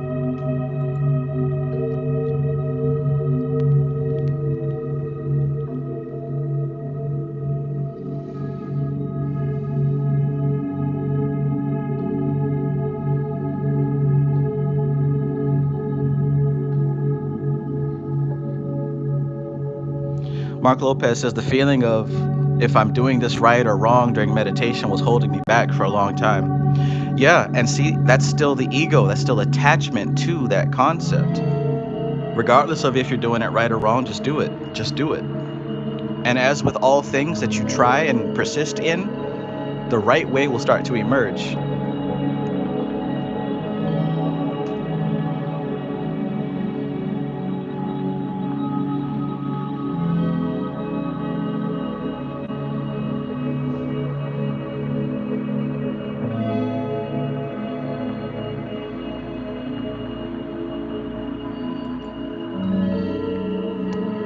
For the purposes of your meditation exercise, you will need, for the present at least, only a fairly comfortable chair.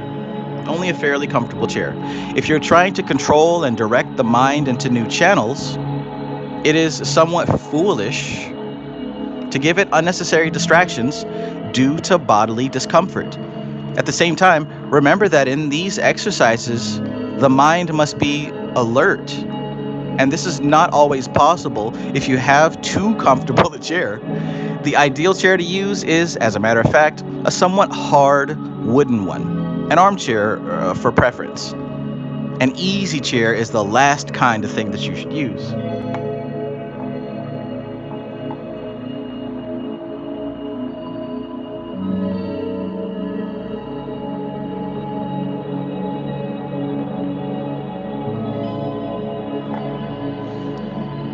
The only other thing you now need for your work is a good exercise book in which to record the results of your meditations.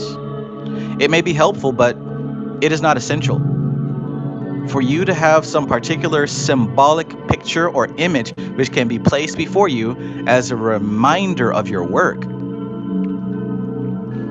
When using these pictures or figures as focusing points, you should err on the side of austerity. Have only one or two. The multiplication of such aids to meditation is more likely to hinder than to help. I remember preaching in a church where the pulpit was adorned with 6 crosses of varying material, ranging from perspex to brass. Greatly, though I revere this symbol, I found its unnecessary multiplication distracting rather than helpful. Now, what he's talking about now, what does that sound like? What does that sound like? Those of you who've been on my channel for a while, that should sound like a chapter of an older book that I've referenced several times.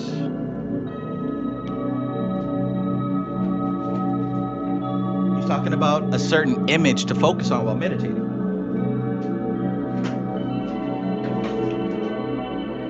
Who do we know that broke that aspect down to the bone gristle?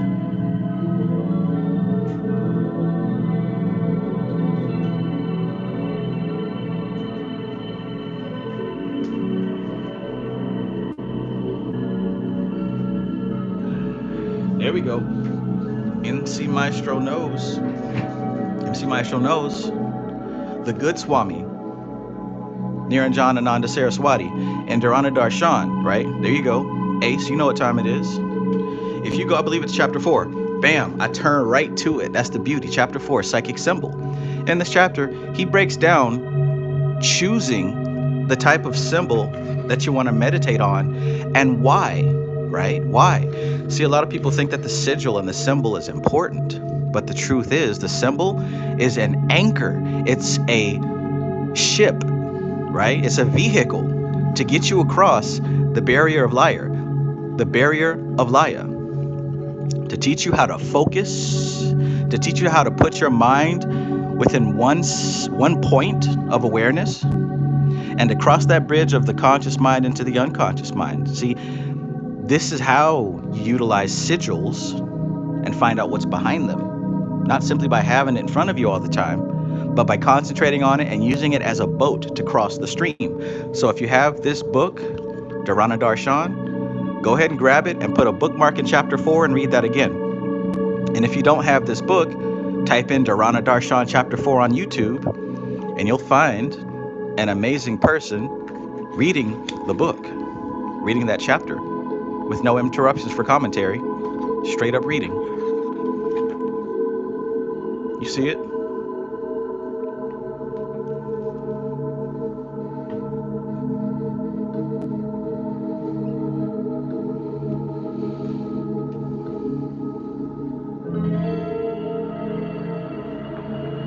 One pointed focus.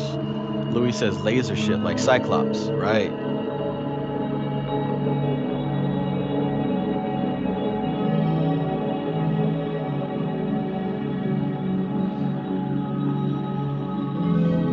Mark Lopez says, does it matter what sigil or kind of symbol you use? How do you go about finding the right one for you? Well, even as he talks about in chapter 4 of that book, first of all, it depends on the intention. What are you using a sigil for? What are you using it for? If it's for what he's talking about here, simply meditating, well, then you want to choose something that does not have psychic baggage. For example, if you have something that you already have associations with, don't use that. In other words, if you had a childhood of being a Christian, you don't want to use the cross because you already have so many associations with that. If your father was in the military and he had a certain patch that he used to always wear in his uniform, you don't want to use anything that resembles that patch. You get what I'm saying? Use something that doesn't have any psychic attachments. That's the best way to work with this type of exercise.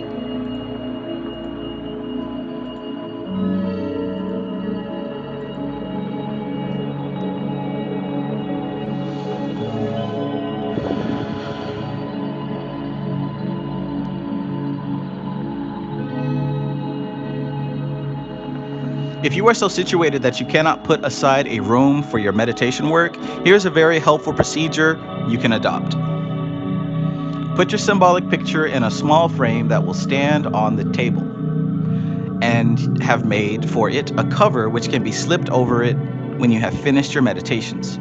Keep your picture or symbolic image locked away with your magical diary. Never leave them lying about. Here you must use your discretion. Your wife may feel that she should know what you're doing, and if you are too secretive, she may take steps to register her disapproval. It is far better, then, for you to let her see these things if she wishes, especially at the beginning of your training.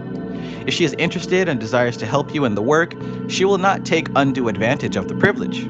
If, on the other hand, she disapproves of the whole business, the permission to see the tools of your work may help to allay any doubts she may have.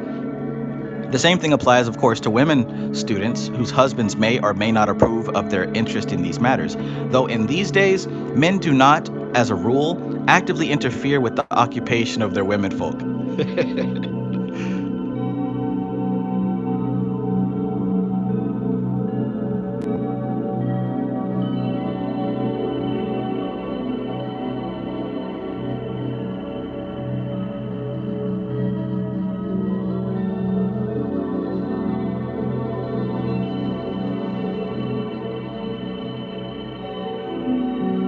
Yeah, Elisha Eternal says if you have a West Indian family, better have a lock and key. Momo Sise says, I got a West African family. I need to become a whole ninja.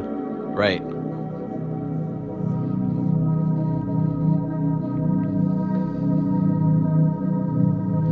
Another point. So many people feel that the atmosphere they desire for their meditation can be established by the use of incense. Okay, what's he got to say about incense? This is true, but there are many different kinds of incense, and not all are suitable for your work. In fact, there are some varieties which are very definitely taboo as far as this work is concerned. The main effect of the usual kinds of incense employed is to associate the meditation with the scent of the incense smoke in such a way that whenever the incense is burning, it will recall the meditation to mind. It has also a certain psychic effect with which I will deal with at a later date. By the way, using smells and scents is an awesome way to establish what he's talking about here. I used to use incense. I started using oil, right? I started using essential oils because it has a variety of smells and it goes further without adding a bunch of smoke in the air.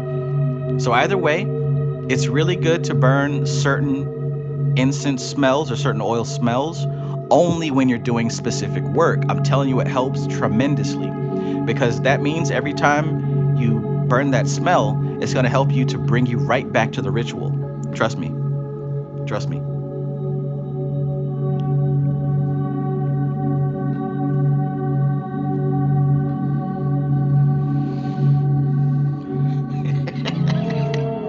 What does that have to do with anything in this book?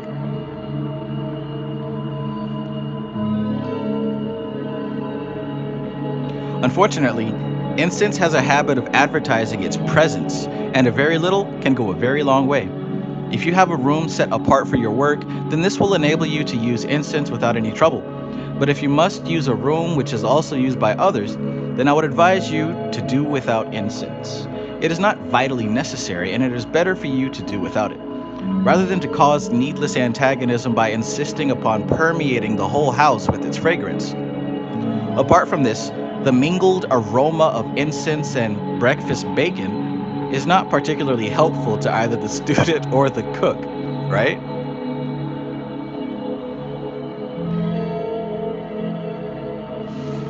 Lance Benefield says, didn't you have a cereal scent or oil? Fruit Loops? Hell yeah. This is probably well, this one is Fruit Loops, but the Fruity Pebbles one, that's the one right there that I use for the serious business. I used to just wear it and put it on all the time, like in the burner. But I started using it for specific types of rituals, so that way I don't smell it all the time. So that way when I do light it up, like I said, it takes you right back to what you were working on. Mark Lopez says, you had it on deck though. Listen, man, the important things I keep close. I'm doing this shit 24/7, not just on YouTube. But yeah, the Fruity Pebbles one, that one That's the one.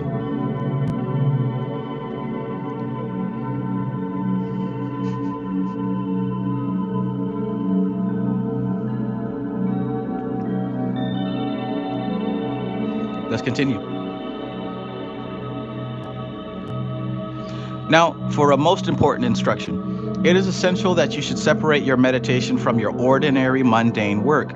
I know this will raise some queries in your mind. Surely you will say, it is good to go out to the workaday world with the mental stimulus of the work done in meditation. Yes, I agree it is very helpful to do this. And if you have performed your meditation correctly, then you will have that keynote vibrating in the depths of your mind. Pause right there. Listen to how he says that. When you correctly meditate, it's almost as if you strike a certain key note and it vibrates in the depth of your mind and you walk around with that vibration. Like, think about that.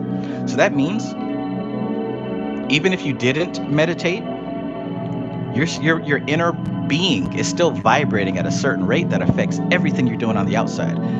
And that's how it works. You don't have words on the inside of you. You don't have words on the inside of you. You have vibrations. You have vibrations. And of course, by the time those vibrations hit the surface level of mind, they become words. But hell, before they're words, they're often pictures. Or some people might think in feelings. Peace, Amar Ahmad.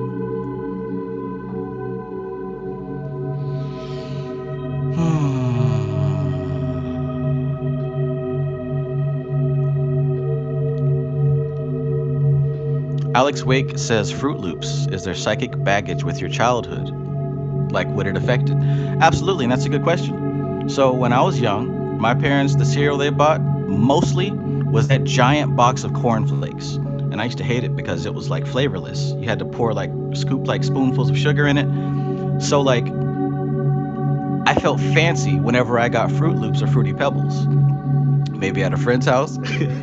Or when I started getting a job, right, I could get it for myself. But as a kid, cornflakes was the established cereal for my entire childhood. So to get Fruity Pebbles was like extra, like next level, like fancy, like gourmet breakfast. You know what I'm saying? So the smell of Fruit Loops has already established in my mind I am, doing something that is so much better than the typical. So I harnessed that and utilize it. Let me see, Maestro says crush up some cornflakes and put a magnet over it. Hell no. I'm never putting that stuff in my body again. I've had enough cornflakes. I mean, I get it. You know, my parents had 4 kids, and that was probably the cheapest cereal you could get, and it looked healthy. I don't have any problem with them. It's just my association with that smell, right? And that's why when the person asked about what symbol to meditate on, it'll be better for you to choose something that you don't have emotional attachments to already. Try your best to pick a virgin symbol.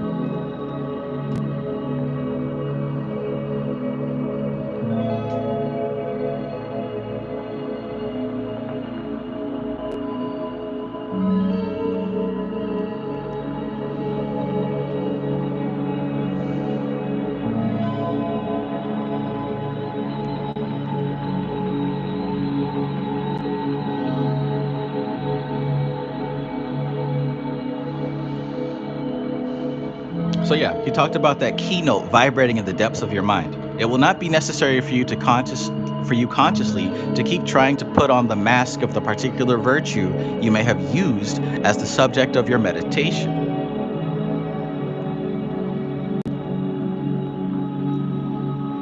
However, you in your mental work will have been directing your thoughts and personal energies along what we term inner lines. And it is very necessary that when the work on these lines is done, you should revert to the outer world and its concerns. We cannot at the shrine remain, says a line of a hymn. And indeed, it would not be good for the majority of us to do so. There are those who are called to a purely contemplative life, right? There are some people who they're supposed to be thinkers, right? They're supposed to dwell on these kind of subjects and mentally process them or break them down. He says,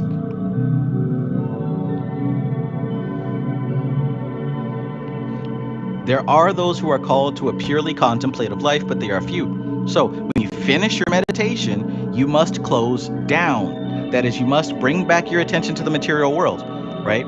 So it may be very pleasant to be in that state, but it's very important to have a distinction between when you're there and when you're here.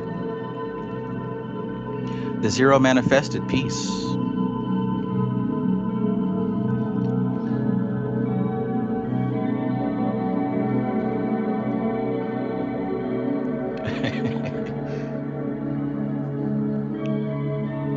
If you go out from your mental work in a confused condition, then you will have trouble sooner or later.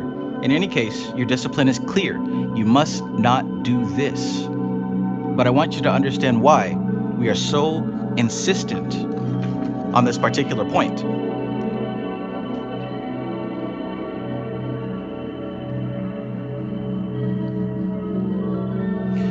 When you begin to meditate, you dissociate yourself from outer things in order that you may deal with the inner subjective world.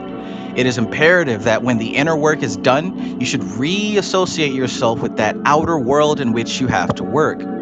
If you neglect this, then there will come about a gradual discoordination in your mind, and it will become more and more difficult for you to take up the heat and burden of the day. You will tend to drift into an escapism. Now we're talking to some folks.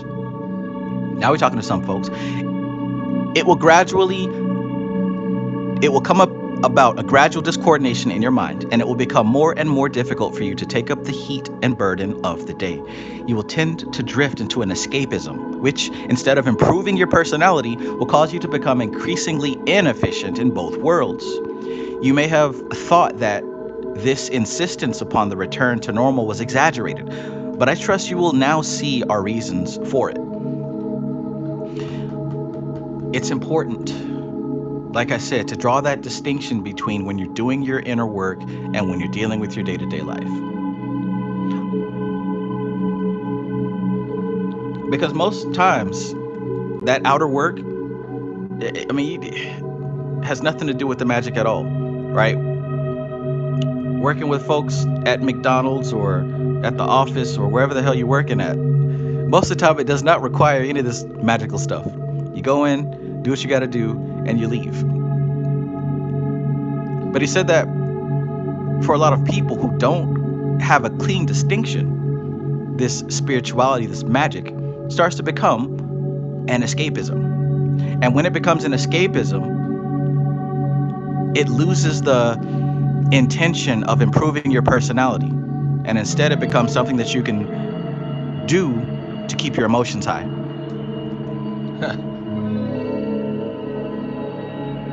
But we've all been there. We've all been there.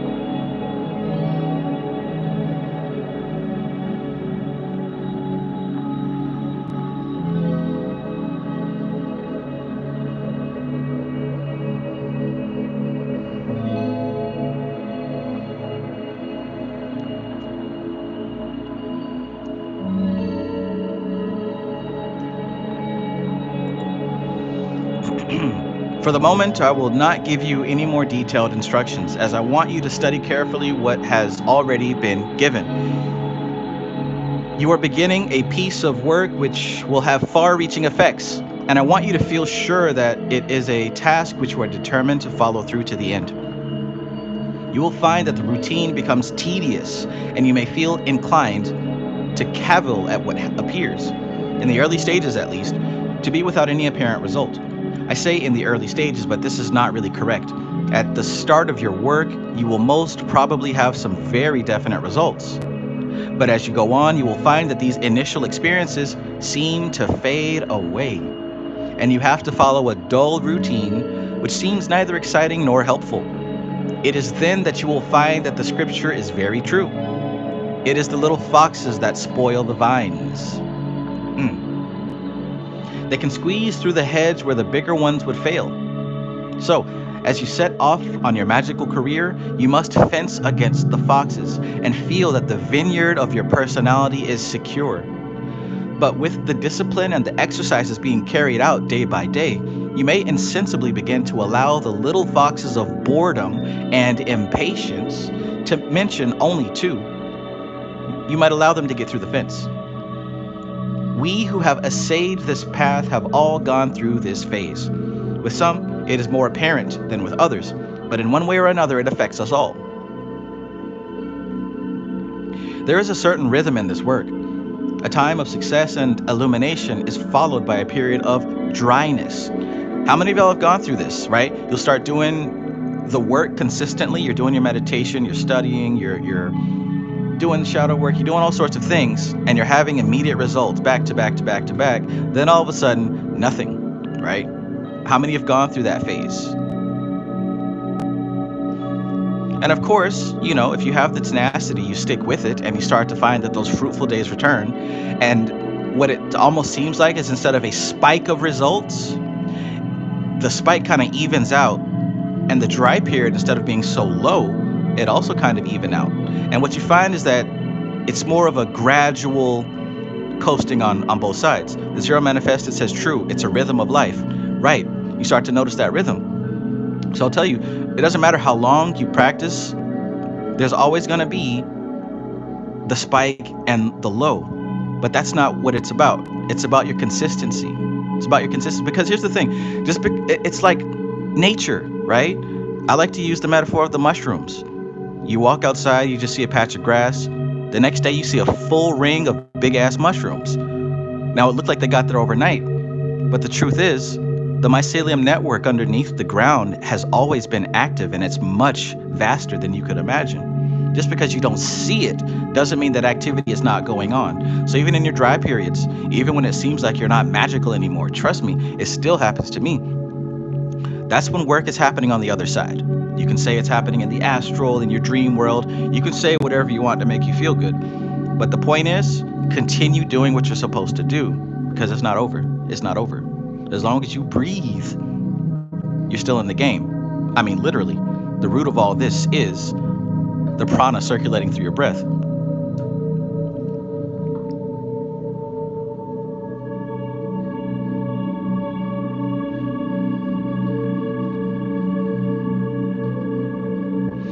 There is a certain rhythm in this work.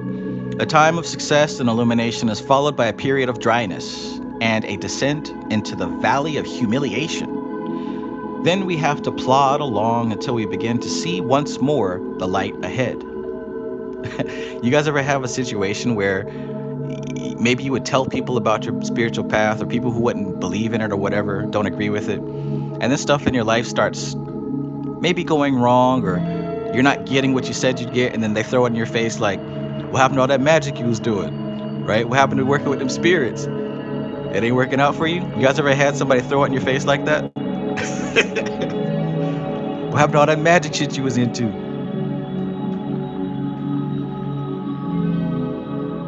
That's what I think of when he says the descent into the valley of humiliation. Then we have to plod along. You still doing that little magic stuff? You still doing that little magic? Y'all still doing that little music? You still got your little business? Why it's always gotta be little? You still doing that little music?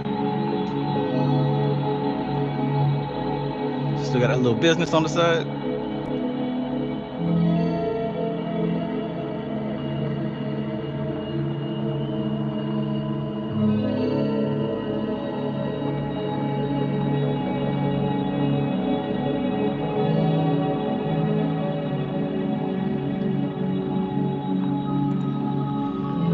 That used to piss me off so much. You still doing that little music. It's not little music. Oh my God.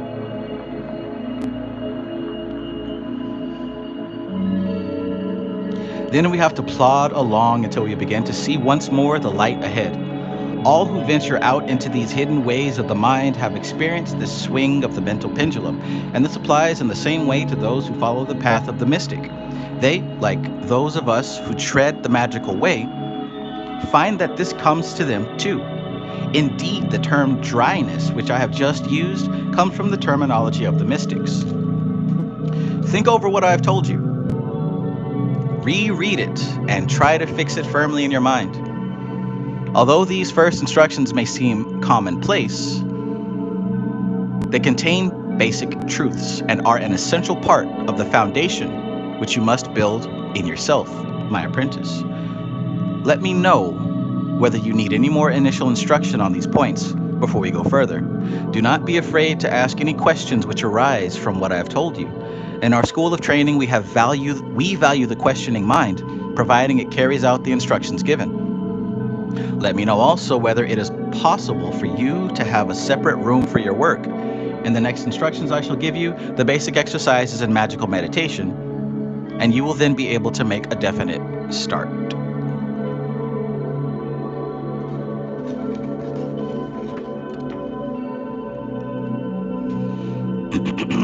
Cool beans.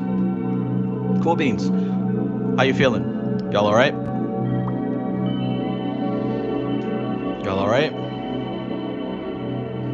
Y'all still doing that little spiritual thing? The little yoga? You still doing them little affirmations?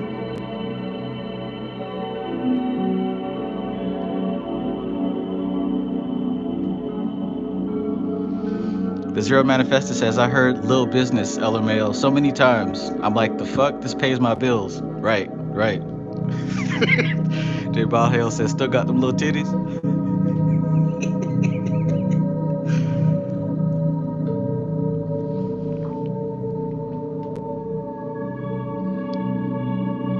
MC Maestro says, my dad asked about my little meditations. Right.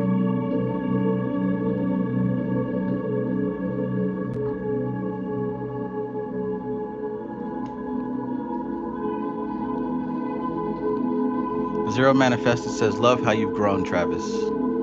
Thank you.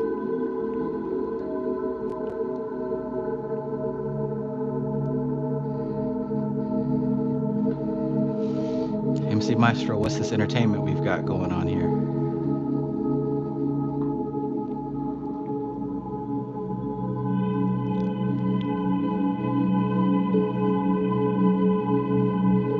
All right, we're going to do one more chapter. We're going to end it off on first exercises, and then we'll be back here next Saturday. Every Saturday we're doing this, setting a little routine for myself, and for you. We do this on Saturdays. That's how far we've gotten through the first 2 books. Still thinking of what we're going to do next. We might go into some yoga, Vedic stuff, or hell, we might jump into the depths of the cosmic doctrine. I don't know yet. But stay tuned. And also on Wednesdays, I guess we're going to stick with Wednesdays as I do these tarot readings. And on Thursdays, live stream. So stay tuned.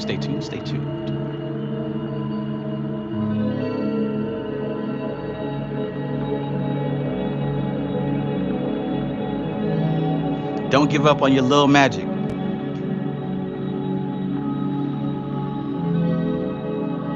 Zero Manifestor says, I'm still doing this little sex magic and fucking up the world. I heard that.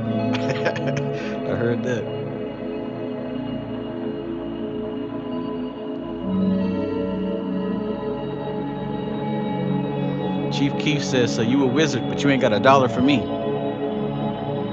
Man. King Driver 504 says, long live panic. The information lives on. Yes, sir.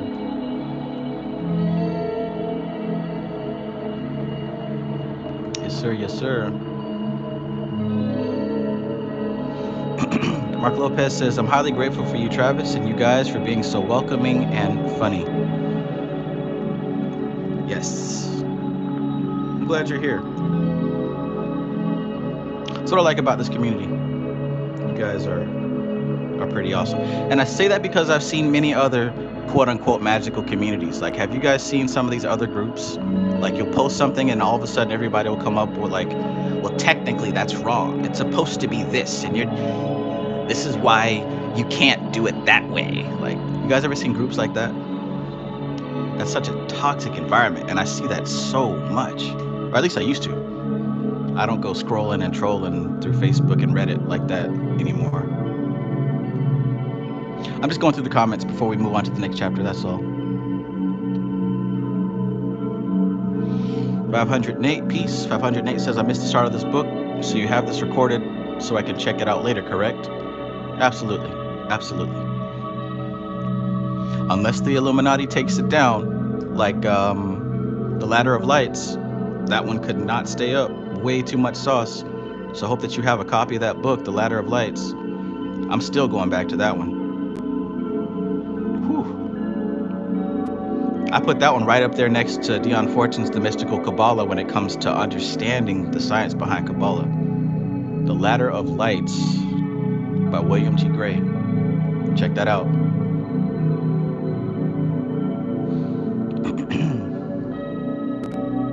All right, let's keep going.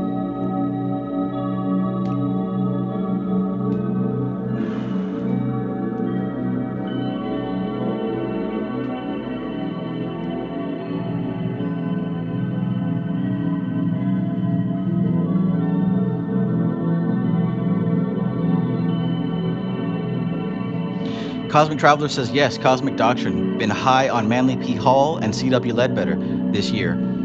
And they both speak highly about the Cosmic Doctrine. Absolutely. Richard Tracy says, what about doing W.E. Butler's Magick and the Kabbalah?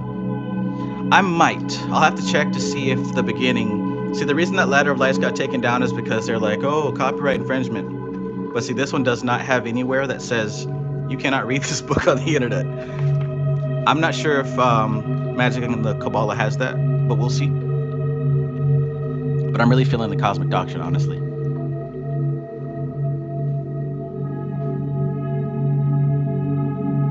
Okay, all right.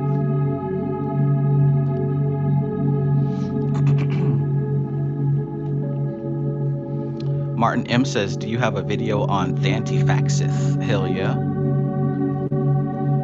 Hell yeah. Naturally Nature says, The Ladder of Lights, that was such a beautiful, such a great read, Travis Mages. Loved it like the Sutra of Patanjali. Yeah, I've been kind of feeling going back to Patanjali as well. I don't know, but we'll see. All right, chapter 3, first exercises. Hope everybody got some water to stay hydrated, right? Stay hydrated.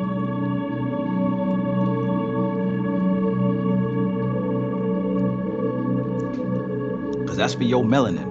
That's what keeps your melanin charged up, you feel me? Your melanin. Chapter 3, first exercises. I gather from your letter that you have discussed with your wife the question of a place for meditation and have reached a satisfactory arrangement. You tell me that you will be able to have a small room reserved for your work. This is good news. Although, as I told you, such good conditions should never be allowed to cause you to rely too much upon them. Furnish your meditation room simply. Have in it only the necessary chair and table. On the table, you may place a vase of fresh flowers, together with whatever picture or image you may wish to use as a focusing point. If you decide to use incense, then employ a good type of incense stick. There are many kinds of incense, as I told you, but this is probably the best for general work. You will need some form of holder in which to burn the incense stick, but I ask you not to use one of these made in the form of the Lord Buddha. See? And there's an example of choosing a symbol that already has psychological attachment. So many people do use them, but it is due in the main to lack of imagination. Would you, as a Christian, feel entirely comfortable if you found an Oriental friend using a crucifix as an incense burner? For many millions of people, the Lord Gautama Buddha is their great teacher, and for that reason, if no other, you should refrain from using such a thing. Sometimes one finds such a brass figure which, although it is often taken for an image of the Buddha, is really one of the god of luck, Chinresi. But even this should not be used. You are following the Western path. Interesting.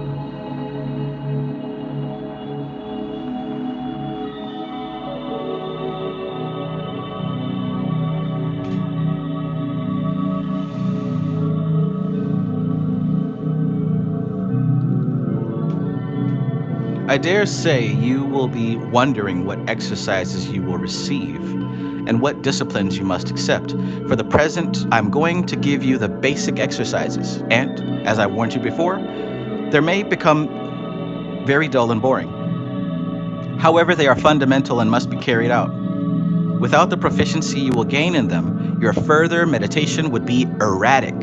So persevere with them, and you will begin to appreciate their value. However, before I enter a description of the first exercise, I want to raise certain points with regard to your training.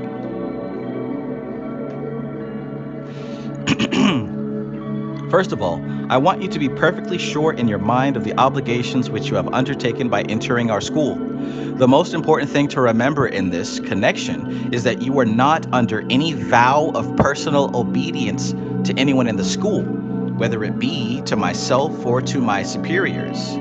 At the same time, you are under the obedience to the rule of the fraternity, as are we all. It is a system of training with which we are dealing, not with any obedience to personalities as such. Here, of course, common sense is needed. And by the way, have you ever heard of what seems like a magical system, but it seems like people are actually in obedience to the personality? Imagine that, going to learn magic, but you end up just, addicted to the person teaching it. I think a lot of people take advantage of that. It's a human characteristic by default, especially if you're not there specifically to learn the art and practice of magic.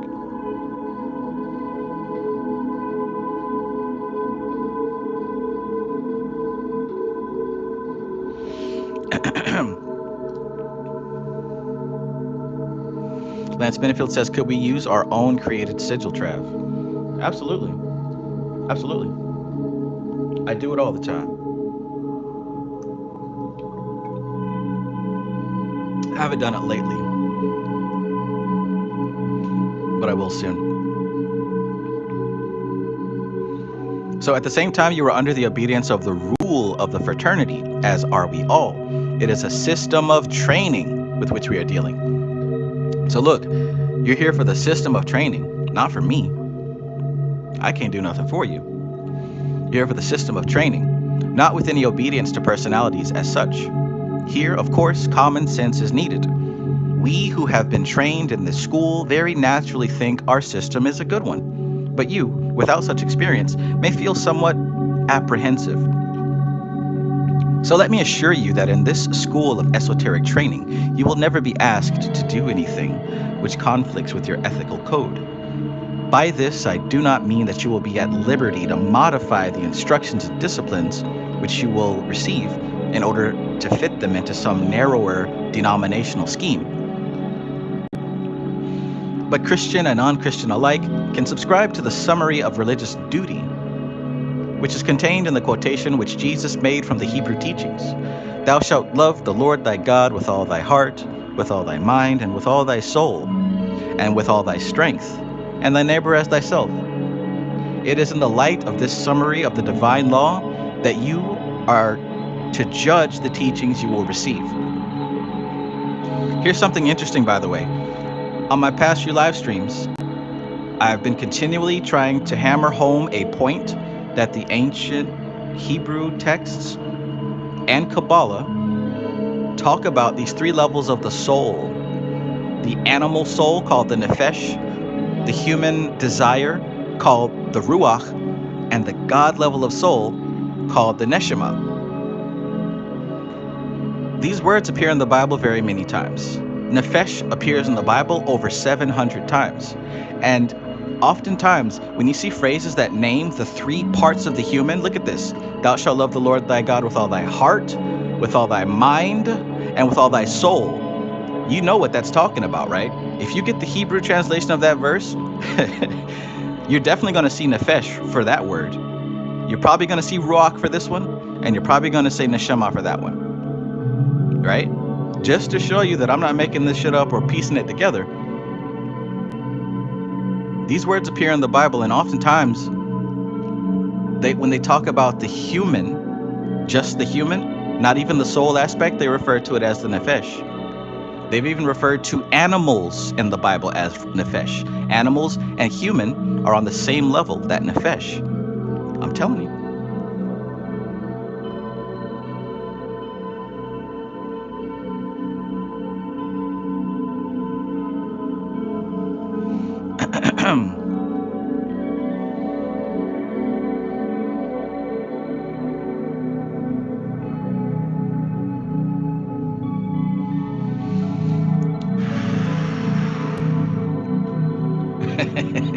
Louis says swine.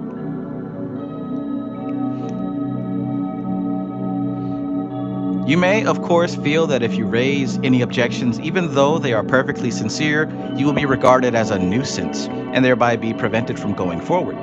You may rest assured that there is no question of being penalized for objecting to certain points in the teaching. But since in the very nature of the training, you are not yet in a position to judge with knowledge, it seems to me that you will do well to study carefully the instructions before raising objections.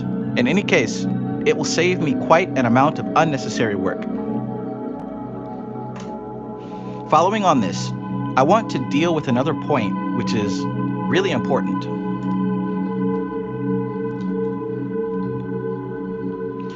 It is the question of your relationship with others and the effect which your new work will have upon them. For you must always remember that you have no right to attempt to evade your responsibilities in order to undergo this training. You have taken certain tasks upon yourself. You have linked yourself with others. And all these things are conditioning factors which you must take into account. At the same time, however, you must remember that though you have a duty to your neighbor to love him as yourself, you also have a duty to love yourself as you love your neighbor. If your neighbor has a right to mental freedom and elbow room, so have you. Perhaps the majority, or a good proportion at any rate, of those of you who come to us for training forget this, and the first trials of the path are of their own making. You must therefore come to a definite understanding with those who are near you. It must be made clear that you intend to follow this discipline and that this will call for some cooperation from them. At the same time, you must scrupulously consider your duty in the matter. If in any way whatsoever you make of these disciplines an excuse to neglect your home, your wife, your children, then although technically you may be following the discipline as far as the letter of it goes, you will in effect be breaking it in the spirit, which is a much more serious matter. At the same time, it is possible to overload your home duties with such a thick top dressing of sentimentality that you allow yourself to be deflected from your purpose and your power to follow out the disciplines to be hindered very considerably. This does not make for good relations. It leads to resentfulness on the one hand and self-righteousness on the other. Reactions, which are neither constructive nor helpful.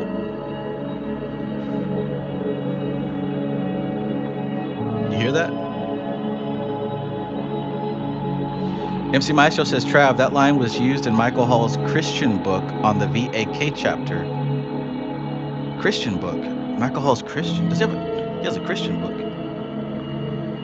I'm not sure if I'm familiar with that. And which line?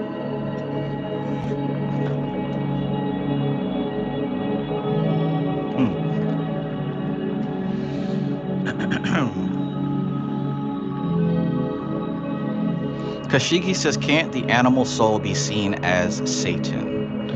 No, I don't think so.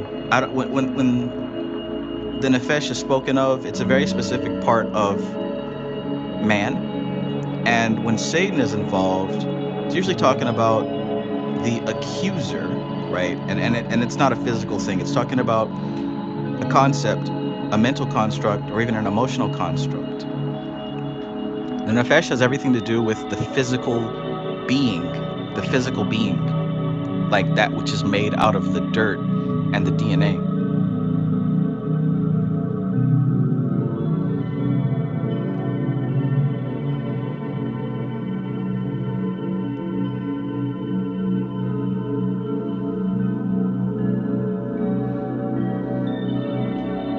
Oh, the mind, heart, and spirit line. Gotcha, gotcha.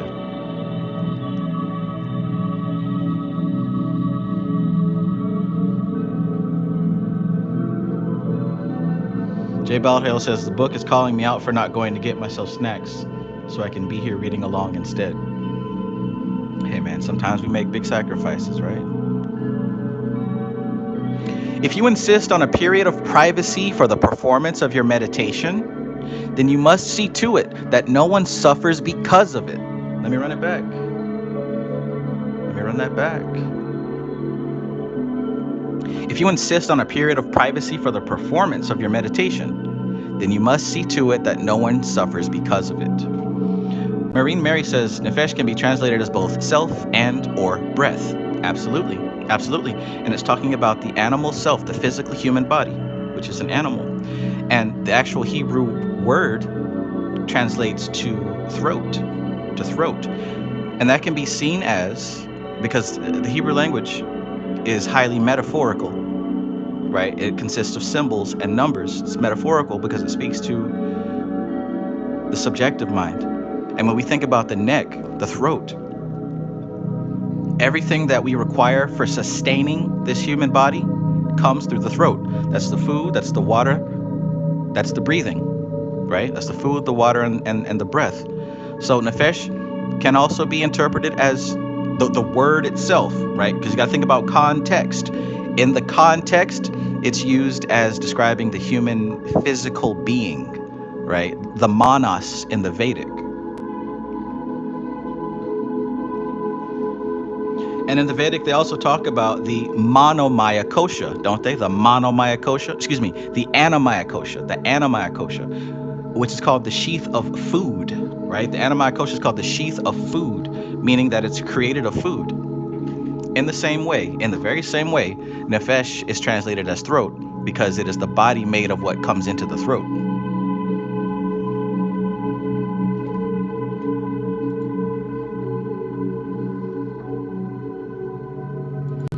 That boy took his time to type all that out just for it to get deleted immediately.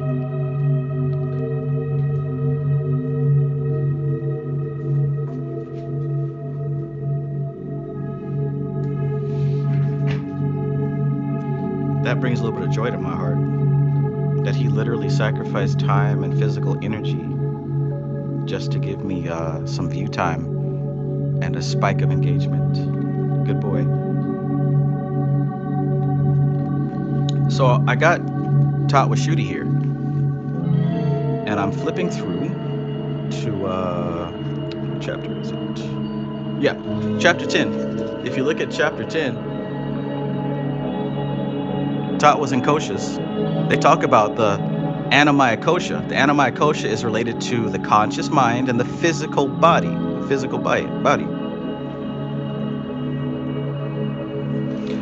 And as she goes into more detail about it, it lines up specifically with the Nefesh. But we've already talked about that extensively in other videos. Let's keep going.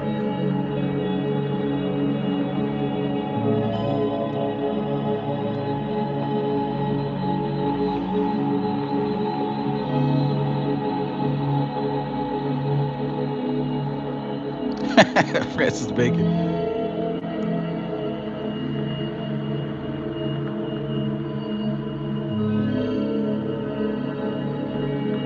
All right, so again, if you insist on a period of privacy for the performance of your meditation, then you must see to it that no one suffers because of it.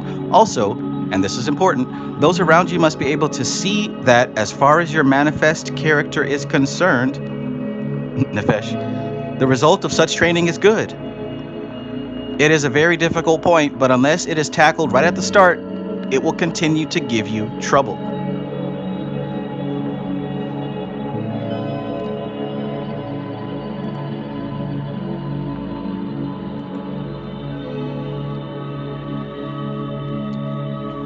Now, for the first exercise, which is known as the reverse meditation, it seems so simple that many apprentices tend to neglect it.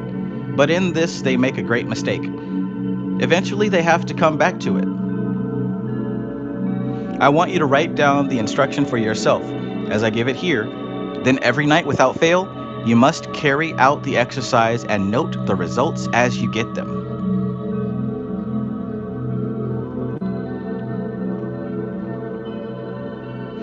Each night, when you're in bed, go over the events of the day in reverse. That is, start with the last thing you did or said, then go back to the last but one, and so on until you arrive at the first thoughts and actions of the day. As you recall each event, consider it impartially and regard it as if it were an entirely impersonal record. So as you recall each event, consider it impartially and regard it as if it were an entirely impersonal record. Consider separately the results of each action, thought, or word. Then try to see why these thoughts and emotions were the cause of particular effects. When you feel that you have done this successfully, pass on to the event before this and evaluate it in the same way. Continue in this manner to go backwards as far as you can to the beginning of the day.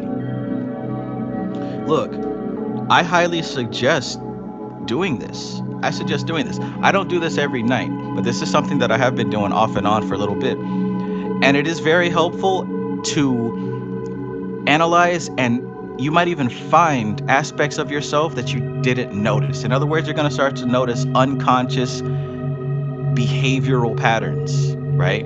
So when you lay down, getting ready for bed, think about your day in reverse. Start with the last thing you did and then go before that and then go before that. And he says, as you analyze it, consider it impartially, as if you're watching a movie, as if you're reading a book, as if you're looking at something outside of yourself. And as you're looking, try to see how each event stemmed from a previous event. Like really trace the cause and effect. You're looking at karma in action. All that is karma. It's really good to do. It's really good to do. If you've never done this before, you will start to see things about yourself that you may have missed. He calls it reverse meditation.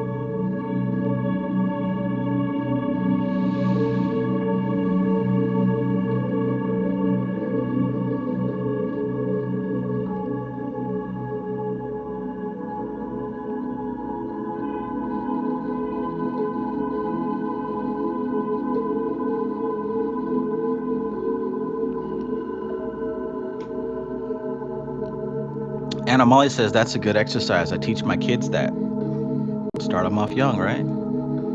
That way when they get older, it's not difficult. Jet Jaguar says Rudolf Steiner had his students do that.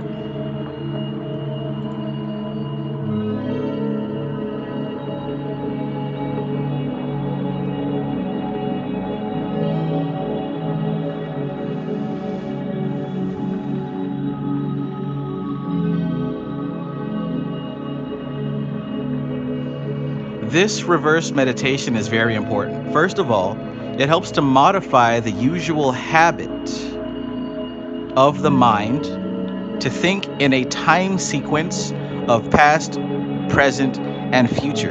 Did you know that living in past, present, and future is an addiction? It's not even the natural state of life. It's not even the natural state of life. It helps to modify the usual habit of the mind to think in a time sequence of past, present, and future. This normal thinking works very well in this three-dimensional physical world, but when you begin to open up to the higher consciousness, you will perceive that it has its limitations. It is then that you will appreciate this exercise. The second point is that by first observing the end result and then working backwards, you will find it much harder to make the usual excuses for your conduct. This tends to check some of the activity of what is known in psychology as the false ego. As the destruction of this false ego is part of the process of magical training, you will see why this exercise is so valuable. Incidentally, do not be discouraged if you fall asleep long before you have reached the first event of the day. The false ego will do all it can to prevent you following out the exercise.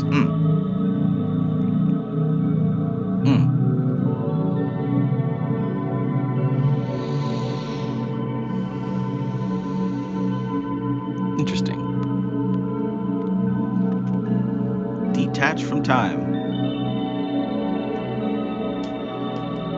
way that I like to do it is to make sure that every day looks as similar as possible to each other. So the passage of time doesn't have an effect. Sleeping during the day and staying up during the night helps out a lot with that too.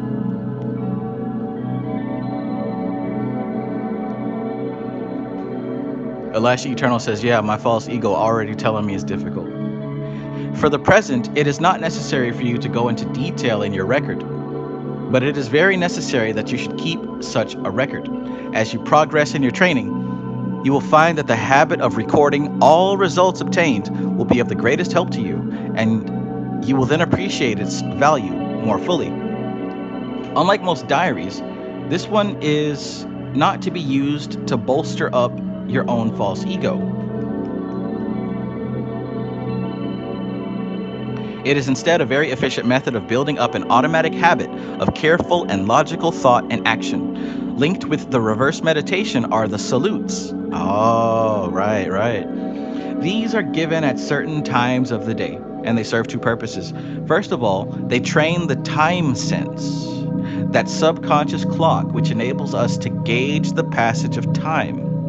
It is very necessary that we should keep our feet on the earth, even though we are dealing with metaphysical things. In fact, it is just because we are dealing with these things that we, more than most people, should have our material affairs under control. I know that it is customary in certain occult movements to be unworldly, to affect to despise the material and to exalt the spiritual. Perhaps you have also thought in this way. If so, you will find as you proceed in your training that we in this school regard such opinions entirely erroneous.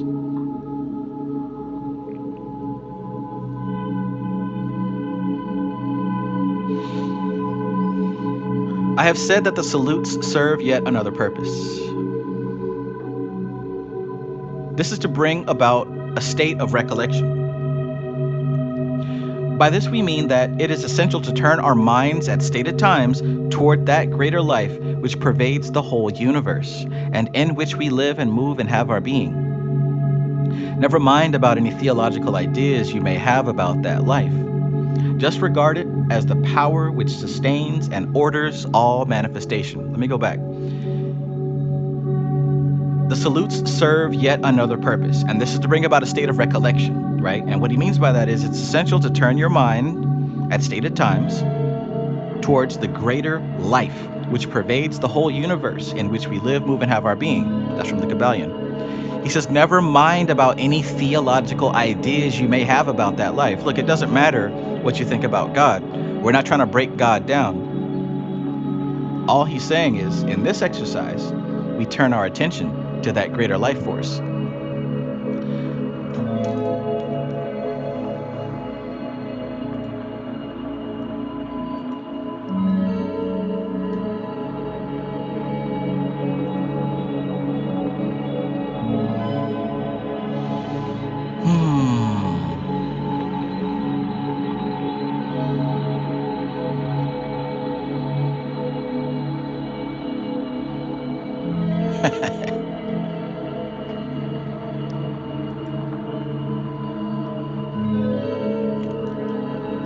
Now here are the 3 daily salutes.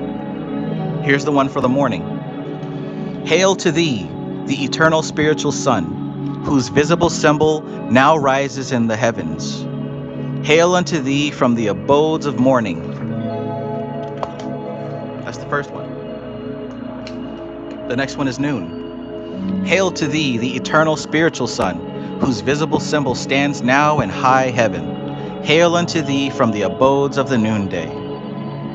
And here's the third one for the evening. Hail to thee, the eternal spiritual sun, whose visible symbol sets now in the heavens. Hail unto thee from the abodes of the evening.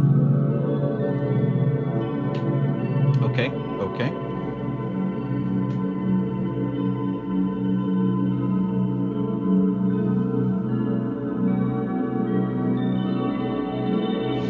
I enclose a specimen page of Magical Diary so that you may see how it is to be used.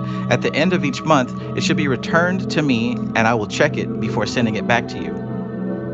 That reminds me. By the way, so Ophiel was brought up. Now, Ophiel also had a correspondence class, right? I read all but one of Ophiel's books on my channel here. And Ophiel taught about different aspects of spirituality, different aspects of magic. And he taught very well, mind you. The same thing that the author's doing here, Ophiel did the same thing, where students would write him questions. And he got so many questions delivered to him through the mail that he created his own mail-in correspondence course. So I think people were paying $1 a month, and he would mail all the students coursework and like an essay, and they would mail back to him their results, and he would grade them and send it back. Like, he really did this. And I actually got a hold of those writings. It's in like 3 different collections, and it's actually some pretty rare stuff. Like, it's not on Amazon at all. I think you like have to get it from somebody who was actually getting these letters. MC Maestro said, man had an early YouTube membership. I'm telling you, dude, he probably, like you said, had some glimpses of the future and couldn't really utilize them in his current time, so he did the best that he could. This is what occultists do when you really start to reach those higher levels. You start getting information that you can't utilize in your time zone. But if you find a way to break it down and make it work in your time zone, you might come up with something that other people have trouble thinking about.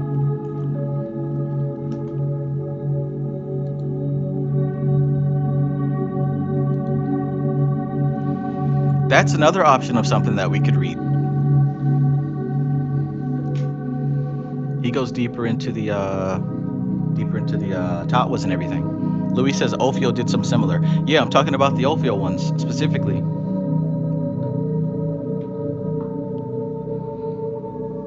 Yeah, we might have to do that. Maybe in the membership or something.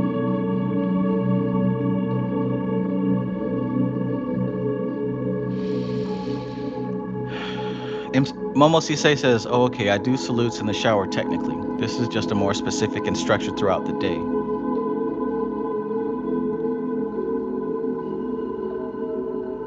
Anna Molly says, reminds me of the movie Bed Knobs and Broomsticks. She learns magic in the mail. Yeah, I'm sure that he probably wasn't the only one to do this. This might have been a little secret thing that some of these organizations did. Hazard Pie says, wow, I'd love to read them. Yeah, they're pretty cool. All right, let's keep going.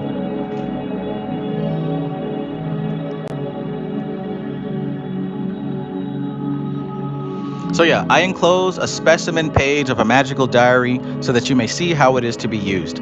At the end of each month, it should be returned to me and I will check it before sending it back to you. In the diary, record the results you obtain with the reverse meditation, with the salutes, and with the meditation subject which I shall set you each month. Do not try to explain why you failed on any particular day. Just record the fact that you did fail. You may insert such an observation as prevented by illness or disturbed by dog barking or unexpected visitors. But do not let these entries degenerate into excuses. I am sure you will see what I mean. There will be one meditation subject for the month, and you must deal with that only during that particular period. I expect you will think that long before the end of the week, you will have exhausted the subject given you for a month's meditation. This is a good idea. It's giving me some ideas.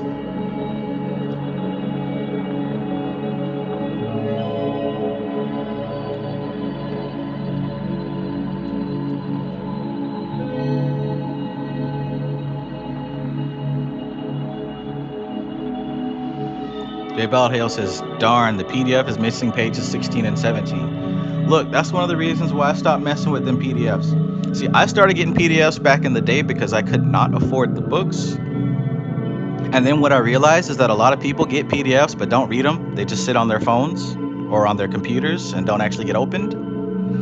I know that if I actually invested in the book, that's gonna have a much more of an influence to make me read it. But also some of those PDFs are missing pages, but you don't actually see it until you open it up. I think the best example for that is the Cyclomancy PDF. It's missing like 15 to 20 pages, which you don't know unless you crack it open. All the PDF copies, except for one, all the popular copies floating around are missing several pages.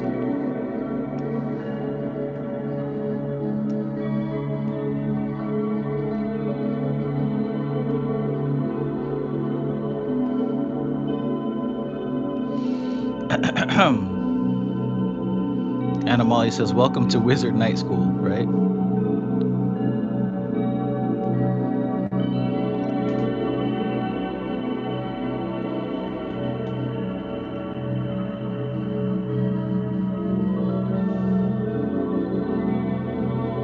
Supremacy McCoy says, shit, I be reading the fuck out of these PDFs till I build my library. Go for it, man. I ain't talking down on PDFs. I'm saying that's why I no longer use them.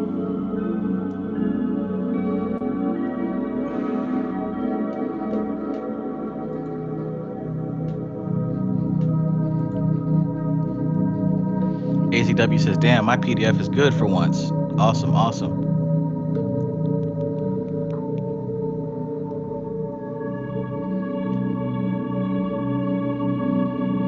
J. Baldhale says, would you mind adjusting the camera a tiny bit so I can write down the noon and evening salutes?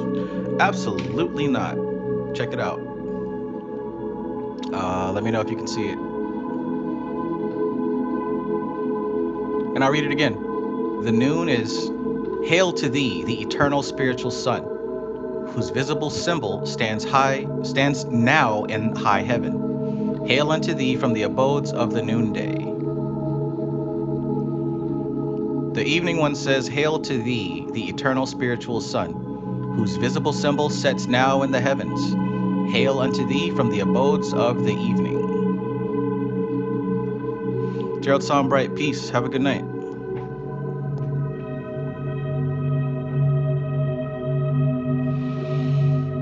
Okay, let's continue.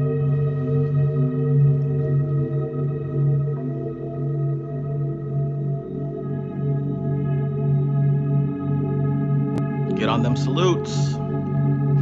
Marco Power says, do the morning one too, please, Trav. Salutes, family. All right. Check it out. See it? Hail to thee, the eternal spiritual sun, whose visible symbol now rises in the heavens. Hail unto thee from the abodes of morning.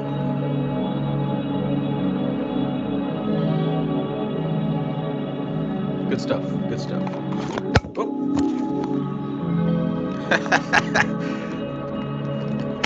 Drop that candle down, drop that camera down to the underworld.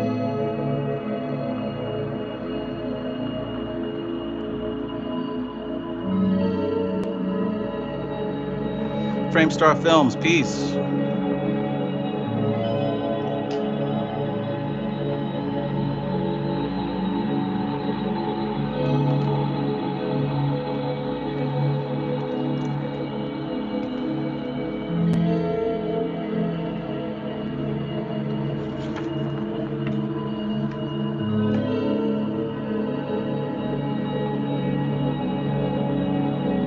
Cooking with Latrell.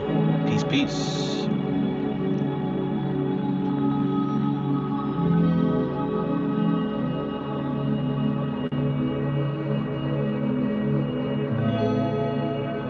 Momo Cisse says, Monster energy drink revealed.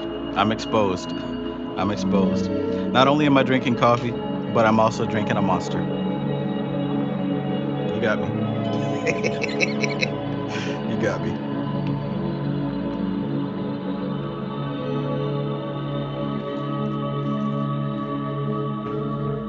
All right, where were we?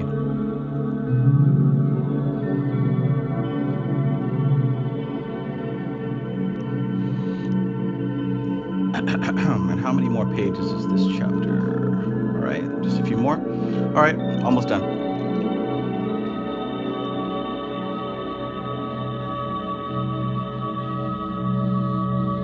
Louis says, throw that 5 hour in there. It's been years since I had a 5 hour energy. I forgot if they even work or not. Jalen Smith, the book that he's referring to is this one here. Grab it. It's essential for your collection, especially if you're somebody who watches my channel more than once.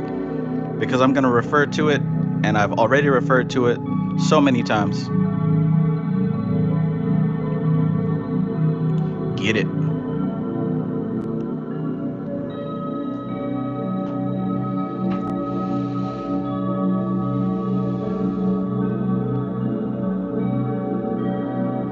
All right, we're almost done. We're almost done. Stick with me. Bear with me.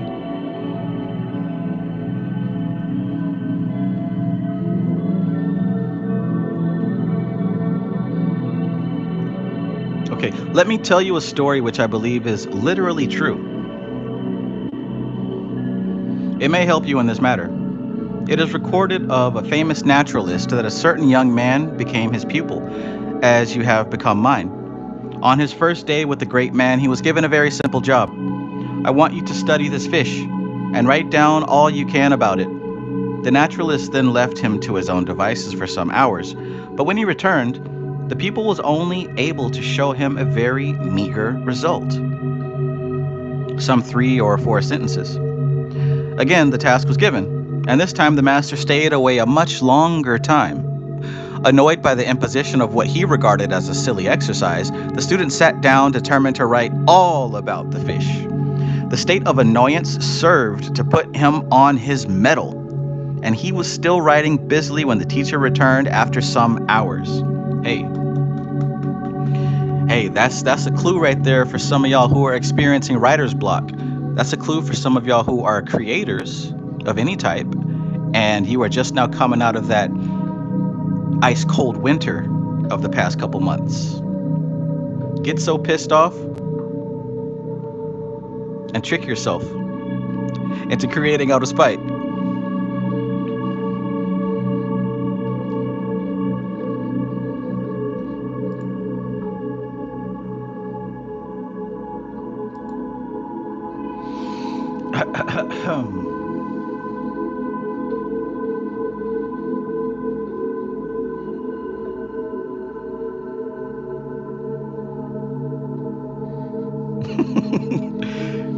I hear you, MC Maestro. We have to practice as much as possible. As much as possible.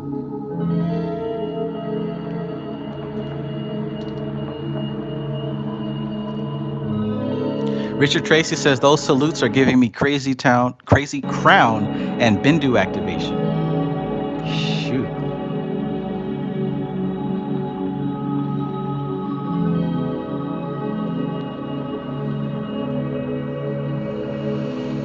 Okay.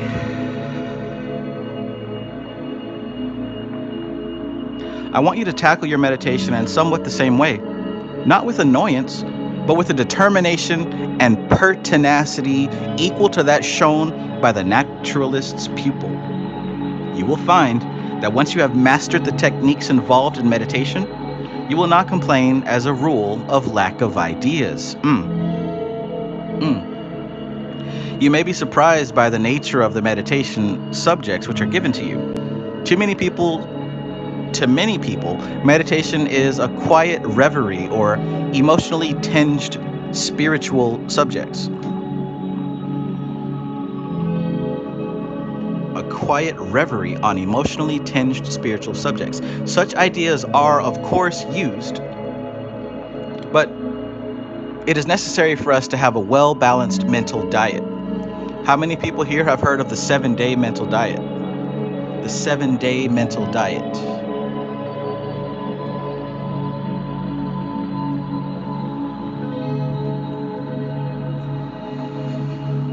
J. Baldhale asks AZW, you have a PDF for this book that is good? I believe he does.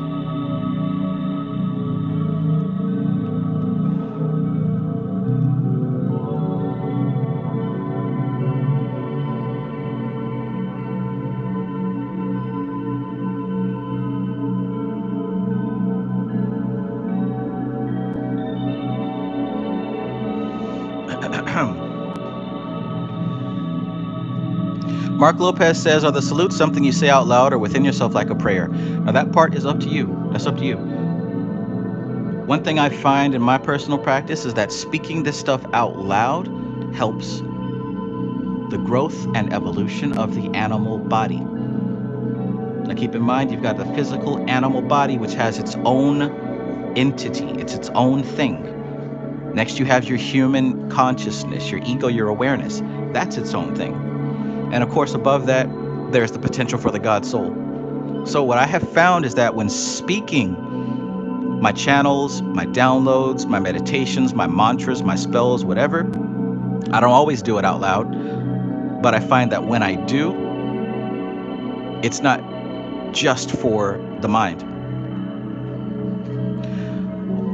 I said I've been working with the animal mind, the animal soul, and the human mind lately. And one of the things that comes to mind is I wonder if at some point, is there a disconnect between the communication? Like, does the animal soul hear and translate everything that the mind and the awareness is talking about?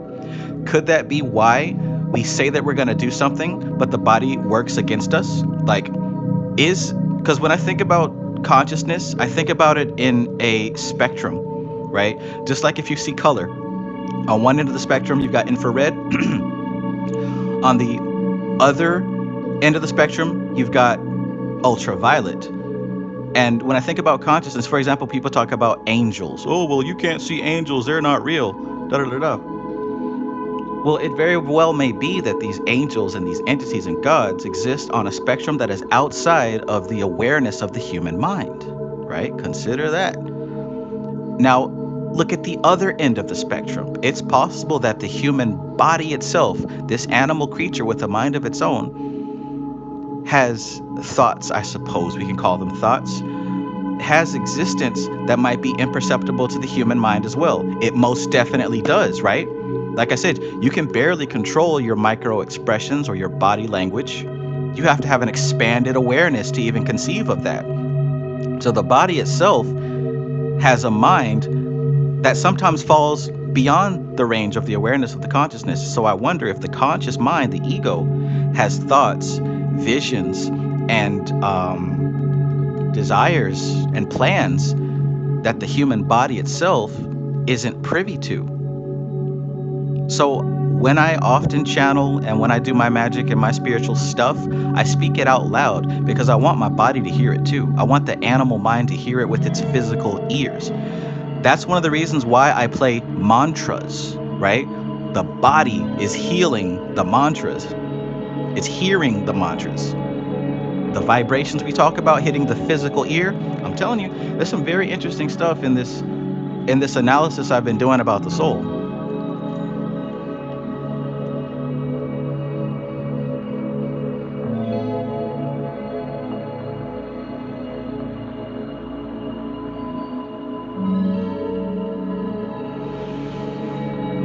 Marco Powers says the pointer finger was the first magic wand. Notice the first tarot card is the magician pointing upwards. Absolutely. Absolutely.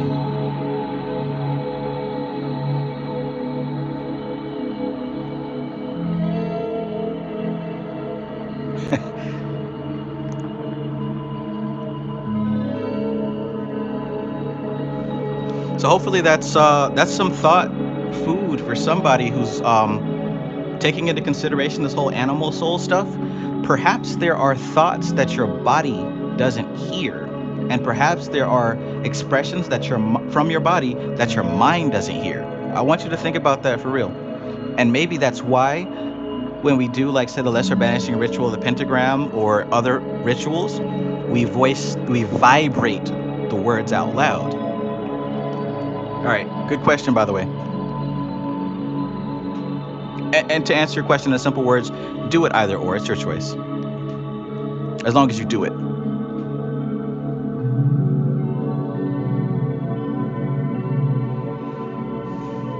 Anna Molly says, dance and music speaks to the body soul too. Absolutely. Absolutely. Hell, so does food. So does food.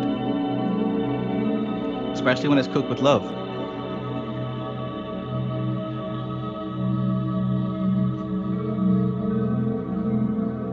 For this reason, the subjects are carefully chosen. During our correspondence, you have revealed the general makeup of your character and made known to me your natural line of approach. It is for this reason that the meditation subjects which you will receive may puzzle you, for you will find them to be the exact opposites of those which you would have chosen for yourself. It would be easy for you to meditate along the line of your natural inclination and neglect that which did not appeal to you. In this case, however, such progress as you might make would be very lopsided, and I do not propose to train you in unbalance.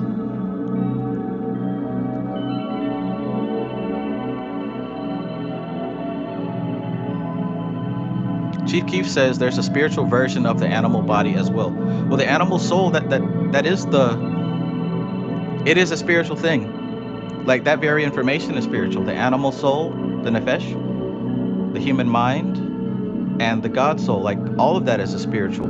That's the spiritual version of man. That's the spiritual version of man. What makes us different from any other creature in this existence is that we have all three of those. Most creatures have two, and some have one.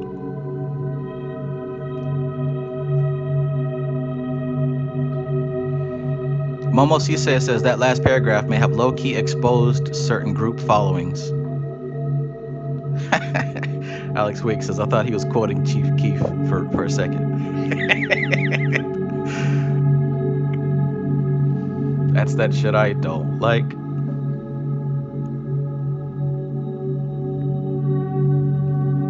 So he said, for this reason, the subjects are carefully chosen. During our correspondence, you have revealed the general makeup of your character and made known to me your natural line of approach.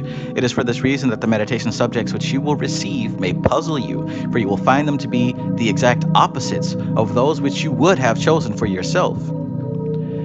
It would be easy for you to meditate along the line of your natural inclination and to neglect that which did not appeal to you. Yeah, that would be easy. In this case, however, such progress as you might make would be very lopsided, and I do not propose to train you in unbalance.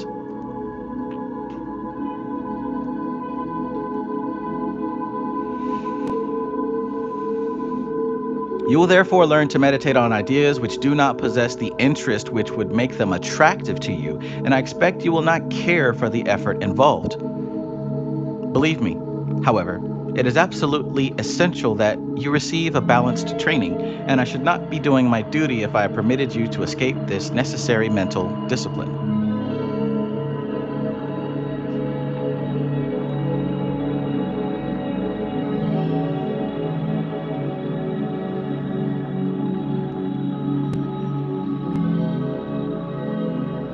You will find that these basic exercises in meditation are of two kinds. One in which you are asked to build up certain mental pictures is known as image formation, and the other in which images already in the mind are allowed to rise into consciousness is known as image recollection. So you recall that on the previous book where he spoke that there are two, he spoke about how there are two aspects of meditation, and one is forming an image in the mind, the other is receiving what already exists in the subconscious, right? Those are the two types of meditation. Image formation, image recollection.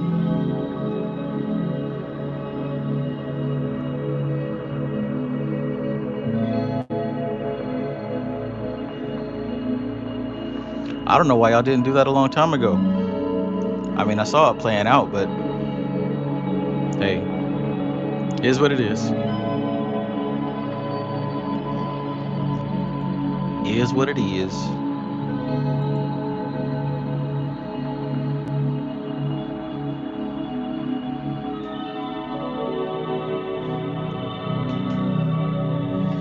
MC Maestro, I don't know if you know who the purple guy is. The great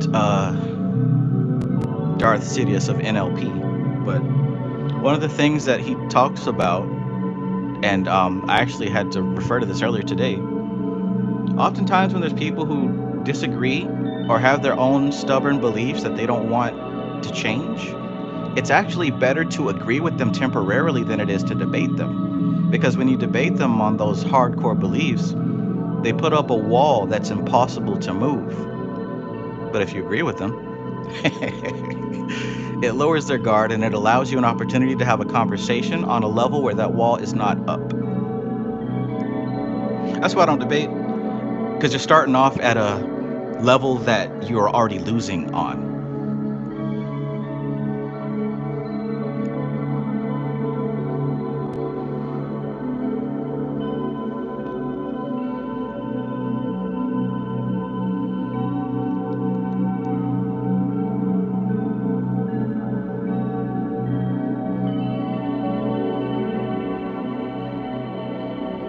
MC Marshall says, I didn't debate that whole time. He just kept bullshitting. Yeah.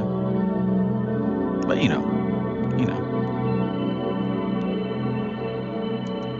And some people who are mentally unbalanced have a very good way of appearing to be civilized, but if you continue that conversation, that mask will slowly start to slip off. So it's like, personally, I go very slow when it comes to gauging a person's, who they are. I go very slow with that because some people have learned how to adopt a mask to fit in, usually because their contact with the outside world is very brief. So they've developed a mask that can last long enough to have contact with the outside world. So just because some people know some words and can put together coherent sentences doesn't always mean that it's all there. Got to take it slow over time and observe.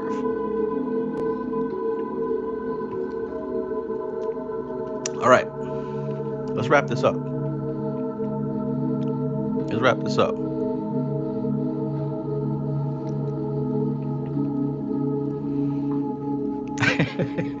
A mask of sanity, just long enough so that they can go to work to keep it for 8 hours, right? Louis says calm demeanor don't mean shit most of the time, man. Some of these folks, you'd be surprised at who they are when they clock out and go home.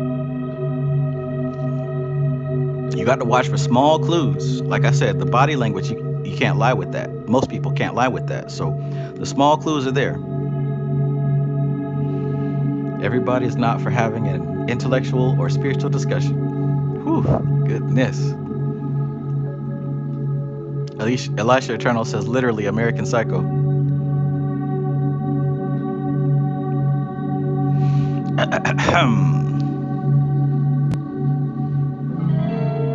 Michaela says, I have a huge favor.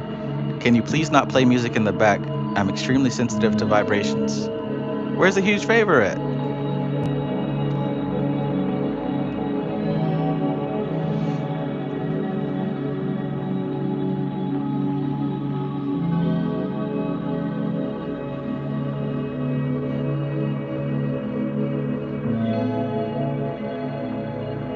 Okay, so we talked about the two types of meditation. One is the active type, image formation. The other is the receptive type, image recollection. The first class of exercise is a very important method of training the visualizing power.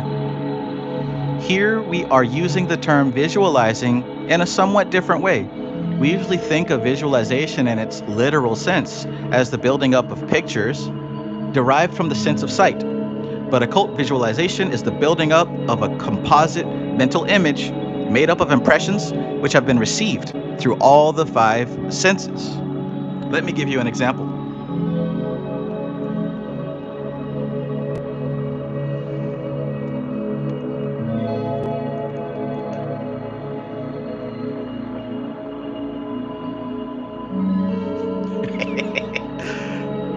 Alex Wake says, have you heard of a book called Reality Transurfing? Maybe she could mute and follow the unicorn. Hey, that could work.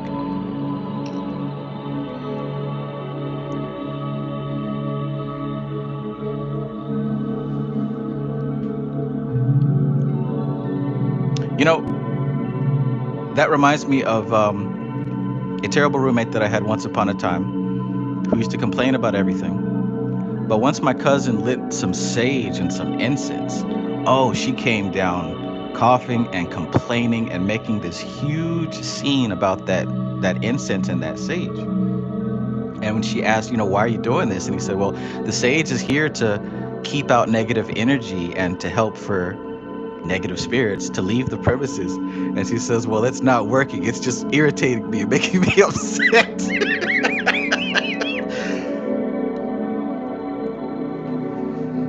Perhaps you're irritated by the sage. Who knows? Oh man, that really happened. It's to keep out negative entities. Well, it's not working. It's making my eyes tear up and my nose hurt. Holy shit. I'll never forget that terrible Scorpio woman. She was a great lesson for me.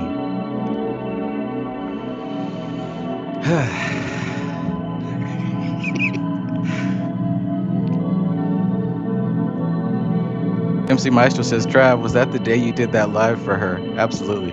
Absolutely.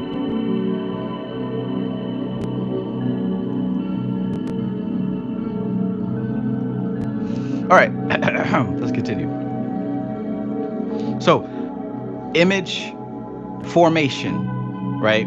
It's the same thing as visualization, but it's a little bit more amplified because we're using all the 5 senses. Let me give you an example. You may be asked to build up the mental picture of a waterfall, say the Niagara Falls. In this case, you will have to make not merely a picture of what the falls look like, but also what they sound like, what the water tastes like, the sense which arises, and the feel of the rushing waters on the body. The very fact of having to build this composite images in its fullness helps in the meditation, since the mind desires change, and if jammed on just one point in the mental picture, will pass into a condition of auto-hypnosis.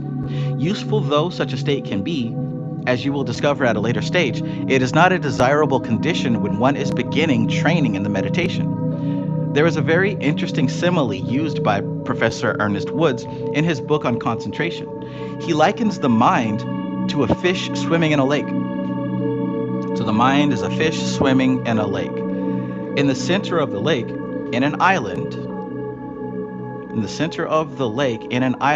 and the fish is required to observe the general scenery on it. There are 2 ways in which he can do this. One is by sticking his nose in the muddy island bank and trying to keep his attention fixed on what he sees.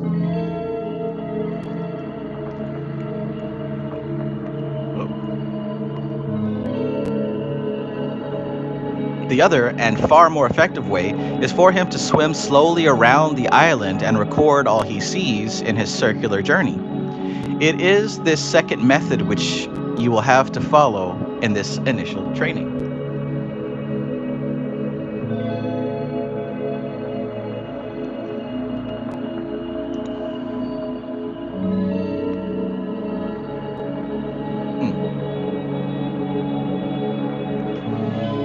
By varying the mental point of view by altering the emphasis on one set of pictures in favor of another, you should succeed in building a clear and comprehensive picture.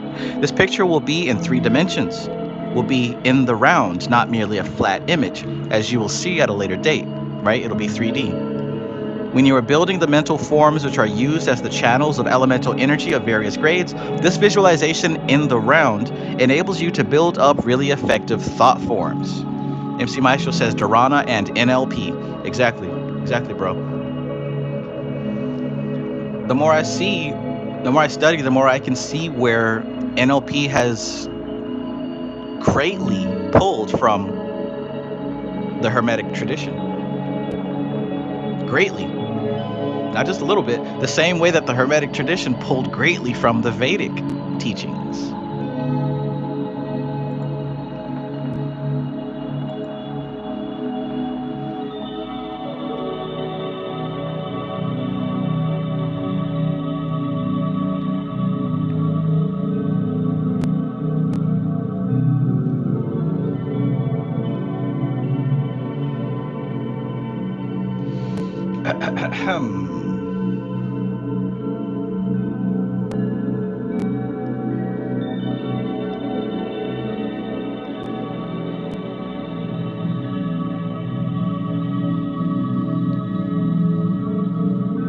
Each one one, teach one.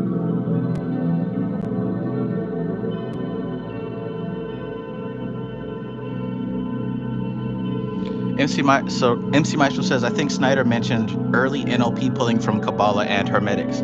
I remember that exact video. Yep. I think we have it in a Google Drive somewhere, don't we? AZW says chapter 20, Encyclomancy. Uh-oh. What was chapter 20?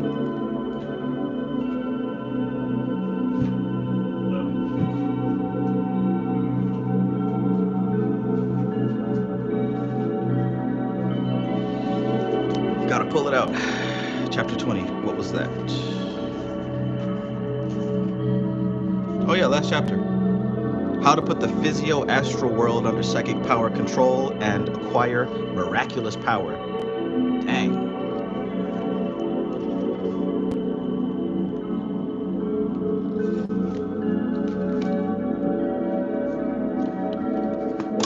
Lesson 20.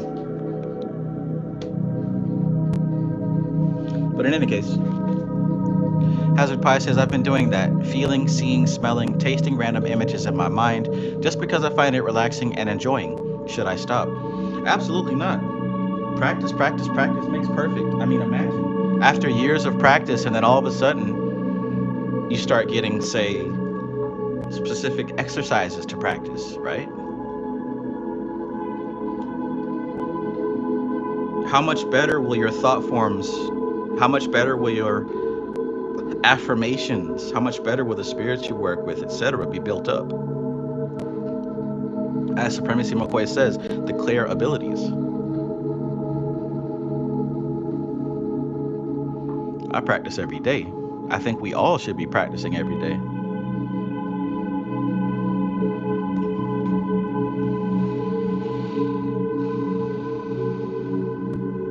All right, let's wrap this up. Last 2 pages. Let us now consider the second type of meditation, allowing the images to rise. Here the conscious mind is confined to clearing a space in which the latent images of the depths are allowed to rise to the surface. I am reminded here of the technique of certain Oriental magicians who train their seers first to see, in the magic mirror or ink pool, the appearance of a man sweeping the area of vision therein. Then into this cleared space, the visions are evoked. You will find that this preparation of the place of working is a very important part of practical ceremonial magical ceremonial. But just at present, we are considering it only in what may be termed its minor manifestations. So he's saying to begin your process of receiving images, it might be good to sit back and imagine somebody walking across and sweeping your field of vision clean, right, with a big ass broom.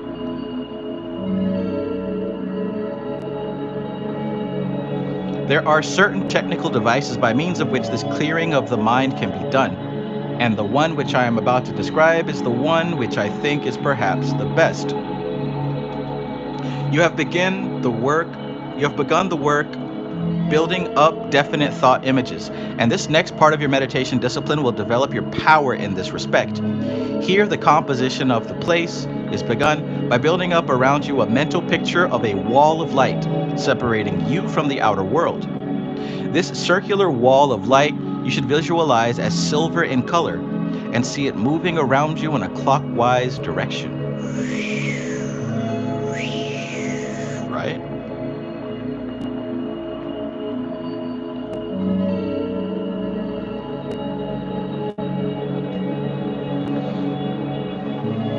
It will help you to do this if you draw the line of this protecting barrier around you with what? Your right hand in the air. At the same time, turning slowly from left to right as you do so. And keeping clearly in your mind the intention to shut out all external conditions for the period of exercise. The mental screen is now protected from the greater part of the drifting thought atmosphere in which we are immersed all our lives. And you are ready to observe the images which your own mind can produce.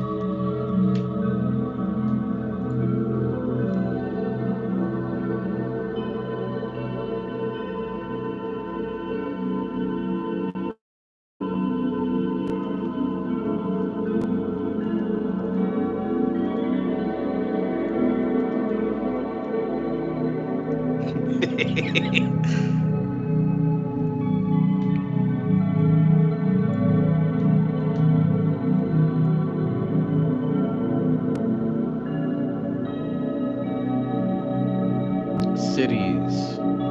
Cameron, peace.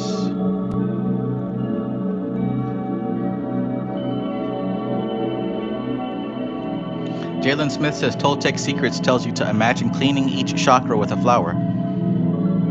That's a cool one. That's a cool one.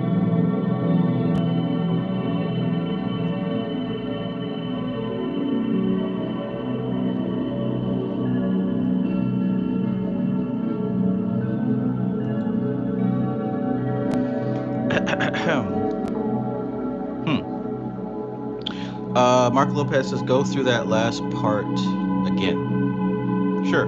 So you've begun the work of building up definite thought forms. Oops. Ball hit unicorn. Ain't that something? You've gone through the work of building up definite images, and this next part of your meditation discipline will develop your power in this respect. Here, the composition of the place is begun. How? By building up around you a mental picture of a wall of light separating you from the outer world.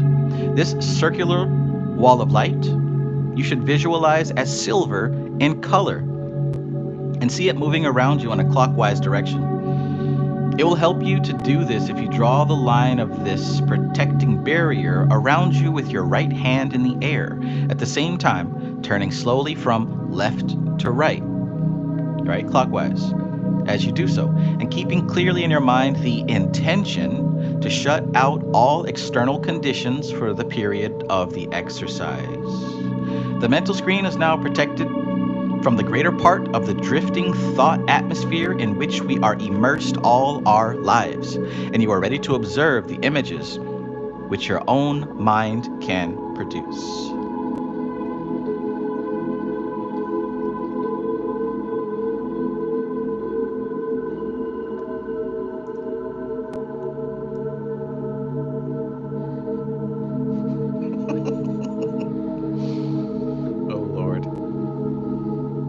As you sit with the mind thus withdrawn from outer things, you will find that certain mental images keep rising in consciousness. At first, these may be very mixed and chaotic, but with practice you will find that certain groups of thoughts keep on coming up into the mental field, whatever they may be, whether they are pleasant or otherwise. Do not allow them to move you emotionally. Look, so a lot of people ask me, hey Trav, I used to meditate, but I keep seeing scary images. I keep seeing demons. Or, hey Trav, when I meditate, I keep getting these ideas or these memories from the past, or I keep seeing certain things, right? I get that question over time. Well, this is literally the answer to that. If you're somebody who meditates and maybe you stopped because you keep seeing things that upset you, right? Or even things that arouse you to the point that it breaks your concentration. This is the end. You're not supposed to run from those. You're not supposed to do anything. Look at what he says. He says, at first, these may be very mixed and chaotic. These may be very mixed and chaotic. But with practice, you will find that certain groups of thoughts keep on coming up into the mental field, whatever they may be. Whatever they may be. Whether they are pleasant or otherwise. Do not allow them to move you emotionally. We're talking about non-attachment. We're talking about vairagya. That's the key right there. That's the key right there.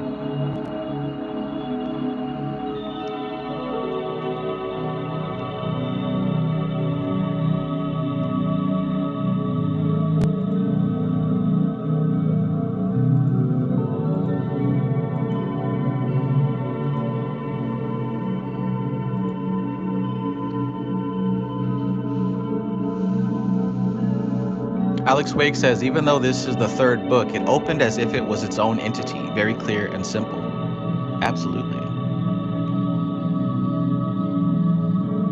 Mark Lopez says, Brother Panic talked about this before. Yep. Yep.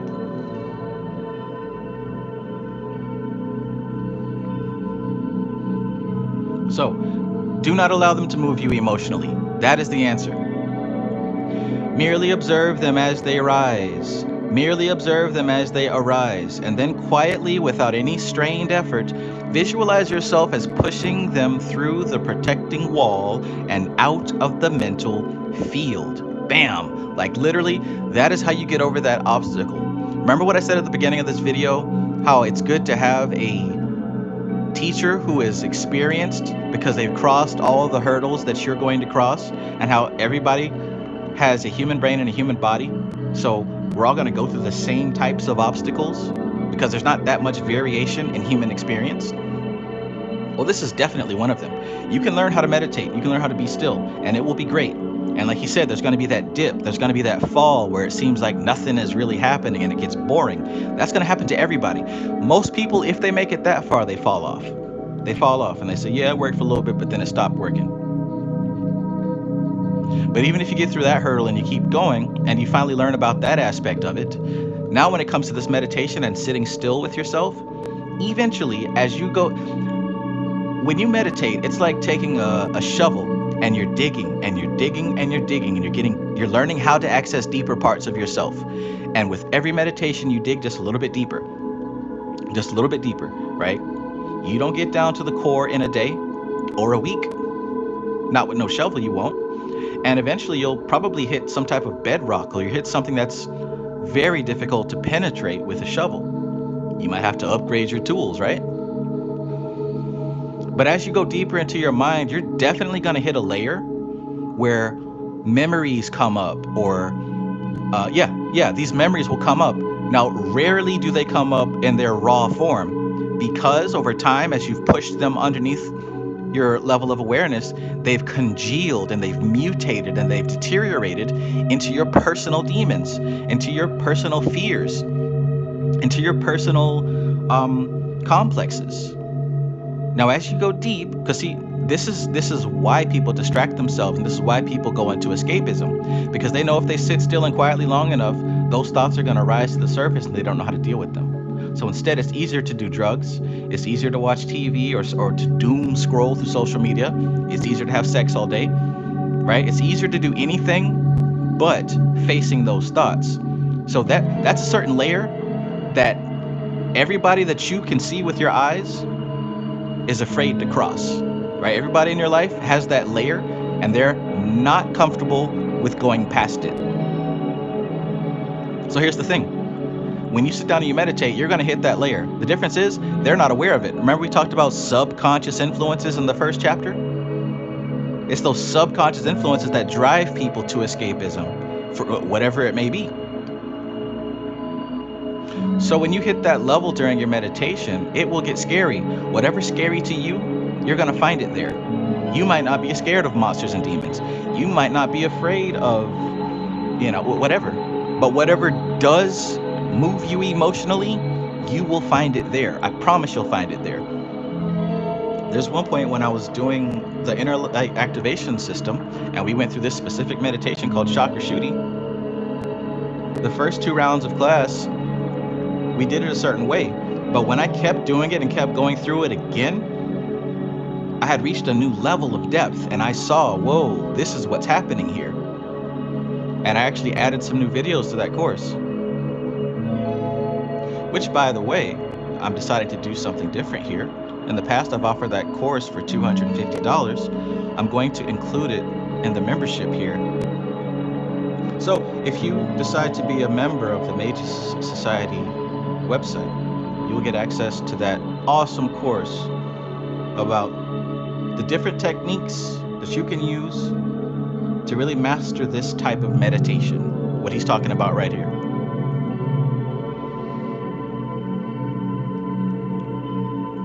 More on that later. So,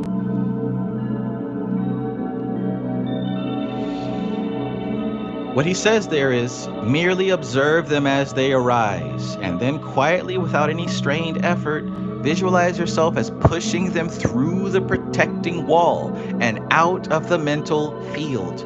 They will possibly come up again and again, but as you calmly and without emotional strain dispose of them in this way, they will eventually lose their power to rise and will no longer trouble you. See, some people like to smoke before they meditate, and that's fine, but for some folks, when When you hit this level, it's going to be a little bit more emotional than usual. So I'm not saying it's wrong to smoke. If that's what you want to do, that's what you do. But just like the meditation in a quiet area versus a loud area, learn how to meditate without relying upon weed. Years ago, I used to do that. Like, I used to only meditate if I smoked. And I quickly learned that, yo, I don't always have smoke. Does that mean I'm not always going to meditate? No, no. It's better to learn how to do all this sober without any type of crutch, so that when you do it with a crutch, it doesn't hinder you in the long run. Some of y'all know what I'm talking about. Some of y'all know what I'm talking about.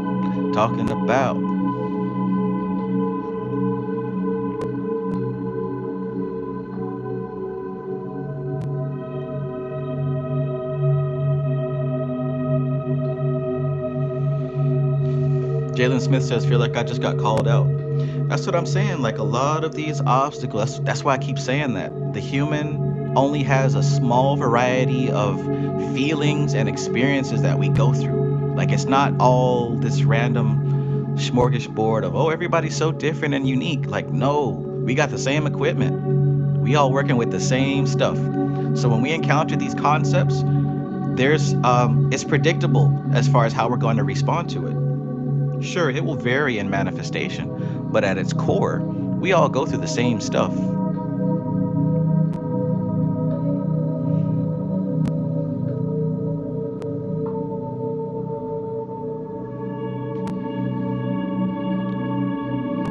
So, they will possibly come up again and again, but as you calmly and without emotional strain dispose of them in this way, they will eventually lose their power to rise and will no longer trouble you.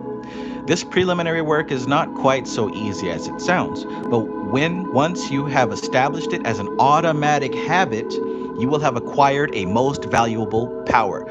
This is a power that every beginner needs to master first. And I want you to tell me why you think that might be so important to master first. Right? He said this is the preliminary work and it's not as easy as it sounds, but once you have established it as what?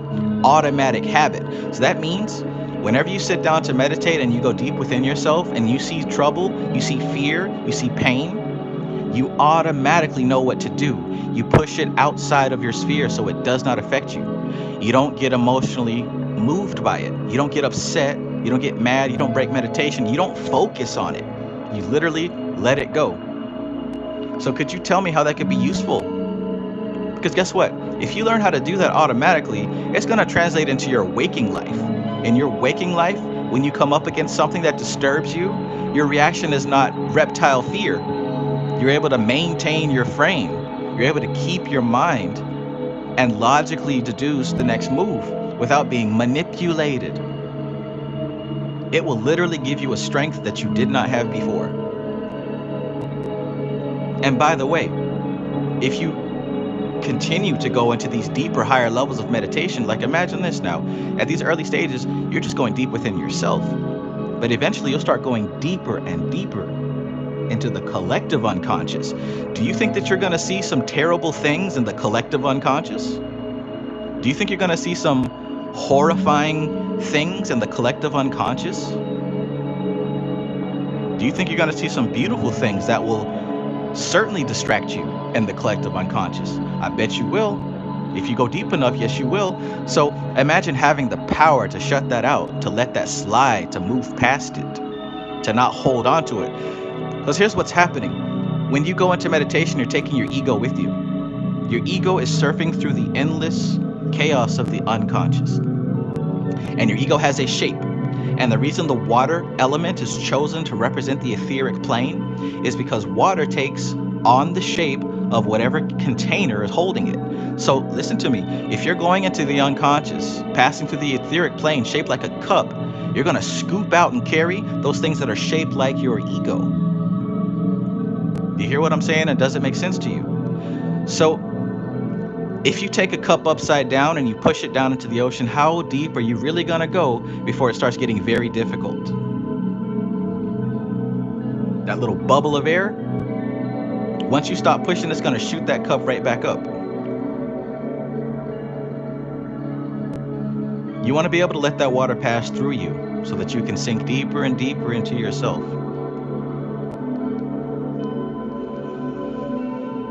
You don't want to take yourself with you, because you'll by default, you'll be separating aspects.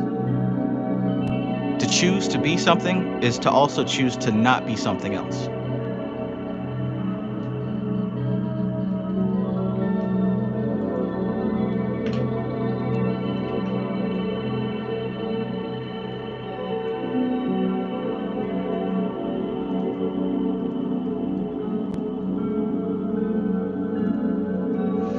All right.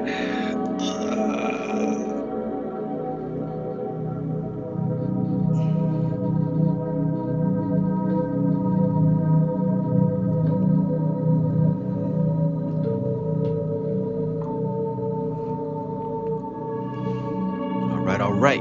Towards and away from discernment, root chakra. That's what MC Maestro says. Absolutely.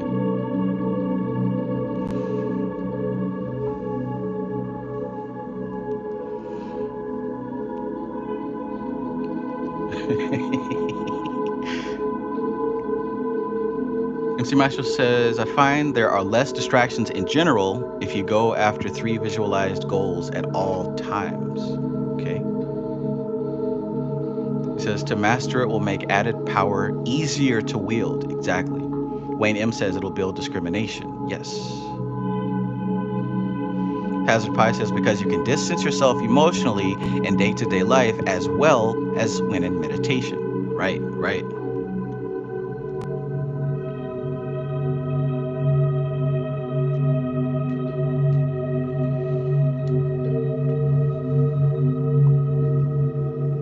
So let's continue.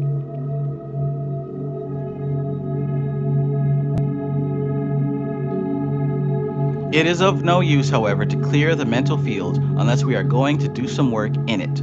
So the next part of the exercise is to build up pictures of a particular type. We have 2 kinds of work to do: the building up of images and the recalling of images already made.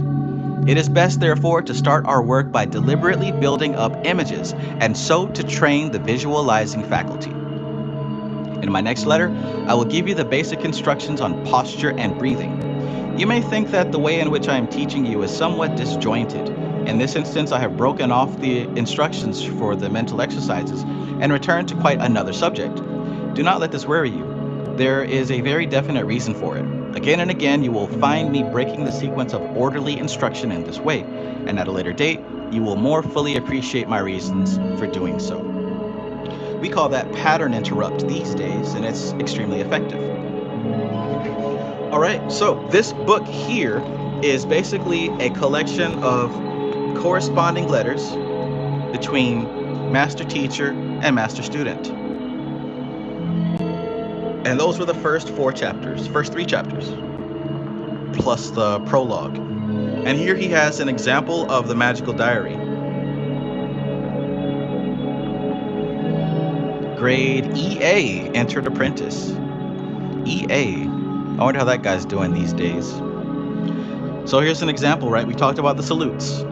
If you were to follow this diary, the first thing would be morning salute, given at correct time or whatever. Noon salute, missed it, forgot. Evening salute, given but later than usual. Visitors arrived suddenly.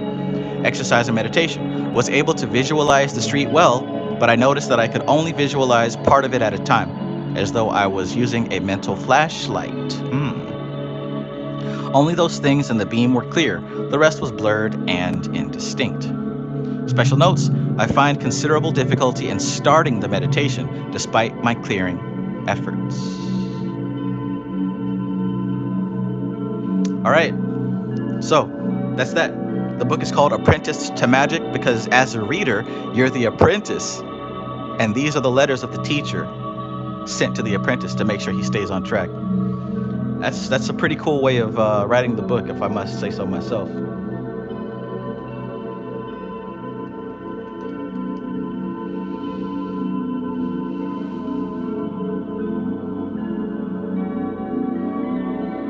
$508 says, can you cook us another occultic omelet, please? I don't know, man. I think I got some feedback where you guys weren't really too fond of the kitchen cooking series. For now, I'll stick to tarot and book reads and relaying my findings of the deeper aspects of magic. Maybe later this year. I feel things starting to change right now. I feel things starting to shift. I went through another cleansing period, and I'm actually transitioning into more fasting, starting to give up meat again, drinking a whole lot more water, getting back on my sea moss and stuff like that. So I can see that by putting my body back into a state which I feel is extremely healthy, I think that'll help me to channel higher quality information. Because I think about myself a few years ago when I really hit what I feel was like the pinnacle of me doing this work, right? I'm talking about like at the height of me doing meditations every day, doing my mantras every day, reading every day, practicing every day, like really in it. Also eating extremely healthy. I think about all the stuff I was doing at that time, making some high level contact, right? I believe there was a few times where I was contacted, or at least I received transmissions from the Bihar school. So like when I was in that high state, you know, and I think back, I'm trying to just analyze everything I was doing at that time, and I'm gonna get back on that this year. Now, I'm not saying that there's anything wrong with meat. I don't care what you eat, that's on you. But I know for me, when I cut it out of the equation, my body was a whole lot lighter. Like I felt lighter, and I didn't require much food. And I think that that lightness really helped me to channel some of these higher frequencies. So I'm getting back into that, and I foresee some very cool changes happening very soon, very soon.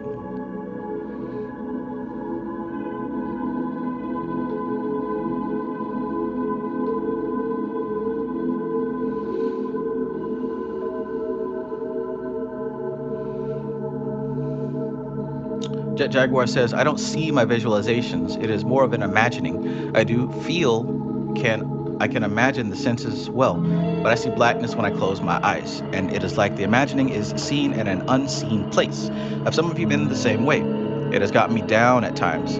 Do you all really see your visualization in your mind or projected on reality in front of you? And how important is it? I know it is not an end-all be-all, but one of my uncertainties. I know the more important step for me is general meditation and picking a line of study, taking it, reading yoga here and Kabbalah there, etc., trying to make sense of it, not meditating enough, and end up flitting back and forth. Yeah, so I mean, it's not really about the visuals. One thing is, most people are going to have one of three channels that they primarily use. You're either going to be primarily visual, primarily auditory, or primarily kinesthetic. In other words, you're going to feel. So if you're somebody who is not primary visual, that does not mean that you have a problem. That means one of those other senses are primary for you. So focus on those. Focus on those. You don't need to see. You need to feel, if that's your language. For me, it's mostly auditory.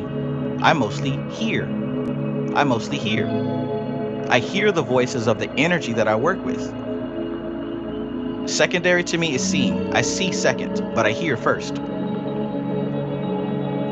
I don't always feel. And that might be because I'm an air sign, whatever. But whatever is your primary channel is the one that you're gonna use. You can't force yourself to visualize. You can improve it, but you gotta analyze yourself. Like, everybody's not the same.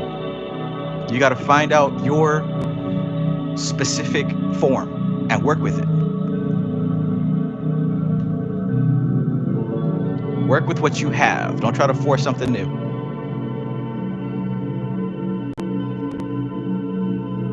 Brooklyn B asks, is this the Bible? Absolutely.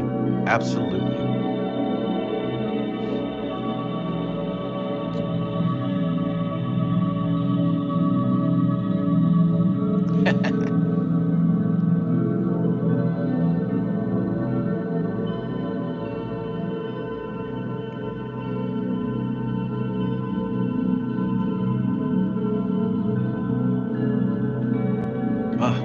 I hate when I'm scrolling down, the chat just jumps.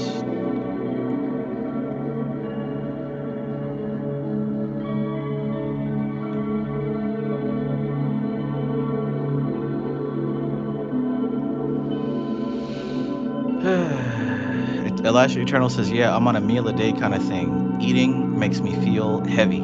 Yes, sir. And I think that meat makes me feel the heaviest.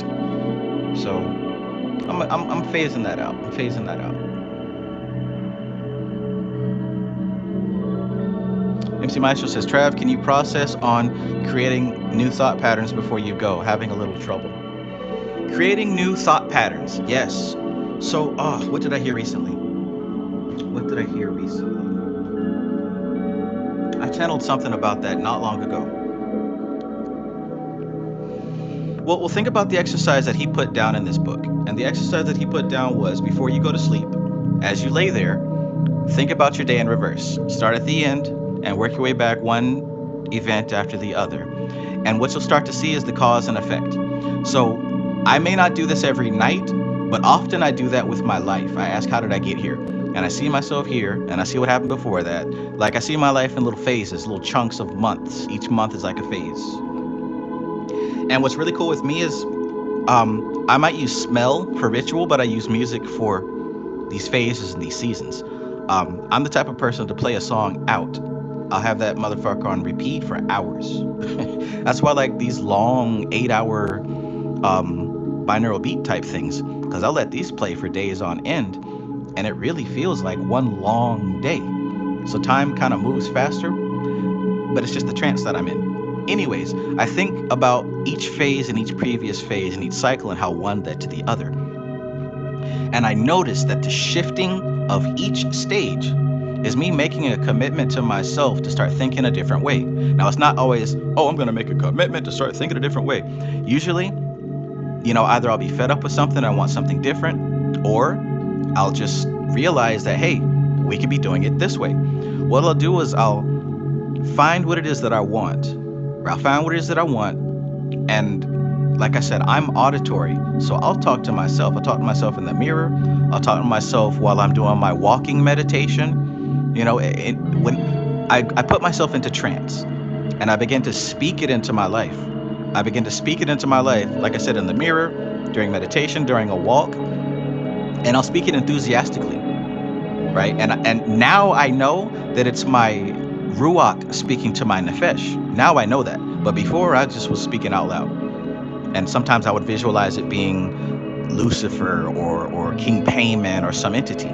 In any case, I speak it into my life and I feel it with my body, right? I'll switch back and forth between the speaker and the listener. I'll listen to myself talk and I'll feel energized by it. And I might do that for a couple of days to really plant the seed. And what I'll find is that when my body accepts the words of my mind, I'll begin living it out. Knowledge only makes what you're doing more clear.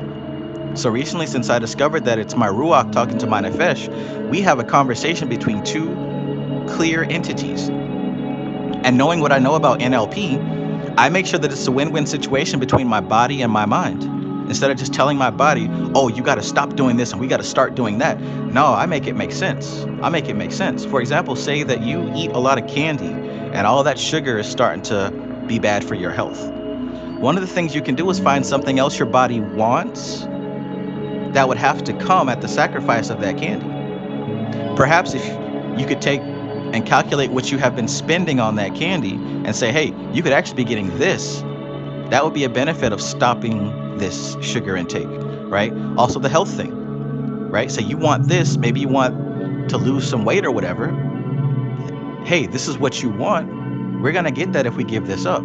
Here are all the benefits that you're going to get if we give this up. See, this is something that we both want. This is something that both mind and body want. So it behooves us to work together. Use that NLP that you know so well, MC Maestro, on the body. Make some type of deal. Because like I said, the subconscious mind, the Nefesh, the animal body, is not a dumb animal. It's very smart. They just think in different formats. The subconscious mind is faster than the conscious mind. And here's the beautiful thing. Music tames the savage beast. Think of it like this now. Imagine that you are somebody with a new idea and you're going to a CEO to pitch your idea because you need his investment in order to make your dreams come true. Take that position. That's how your conscious mind would speak to your body. You might think the body is just some dumb animal, but the animal is backed up by the resource of millions of years of evolution. The subconscious mind thinks way faster. So you're going to have to come with a good presentation to get it to shut up and listen to you. You feel me? So have that conversation with the animal mind about this new pattern that you're trying to implement. Now, I know that you are you're a fire sign, so maybe you'll have to go about it differently. I know for me, that has been working very nicely. A win-win situation. You can't lie to your animal body, so it's got to be a real win-win situation. It can't be a threat, right? Have you ever tried to threaten your animal body to change its ways? Why is it so hard for people to quit smoking or to quit drinking or to quit doing drugs? The animal body is getting something out of that. If you want it to stop, you're going to have to come with a good presentation. Like I said, imagine you're going up to a CEO and you've got a product or an idea you want to pitch. What's that show called? Shark Tank? Imagine you're standing up there in front of Shark Tank and this millionaire billionaire is the animal soul. And you got to pitch to him. That would be my answer to your question. You asked process on creating a new thought pattern before you go. That would be my answer to your question. Let me know if that works, if that's something that you could see working for you.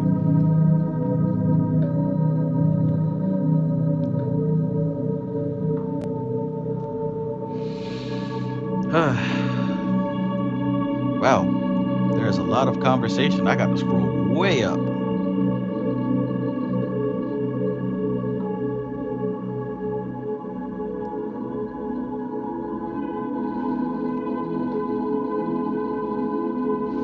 Peace, just ridiculing curriculum.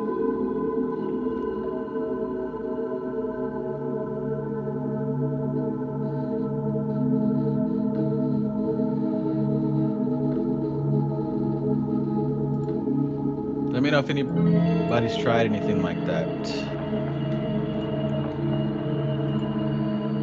That's my process right now. I'm still adapting and modifying as I learn, but I've already started to change a few things about myself with that.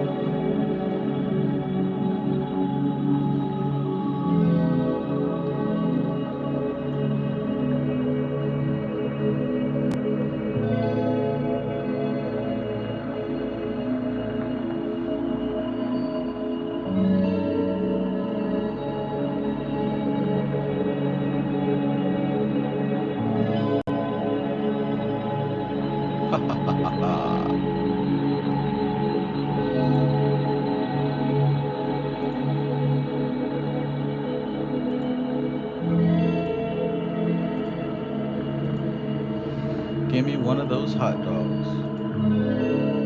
Says Rack'em Willie. Rack'em, rack bar. Rack'em, rack bar.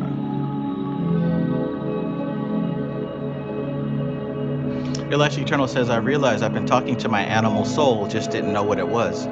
Absolutely, brother. That's exactly what we're doing.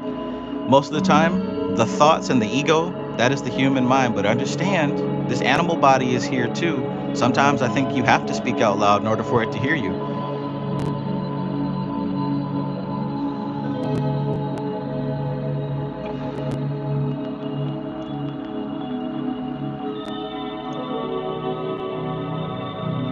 Momo Cisse says, going cold turkey always came off as a threat to my body mind, and I would see its answer by the next month. All right. That's a good one. That's a good one.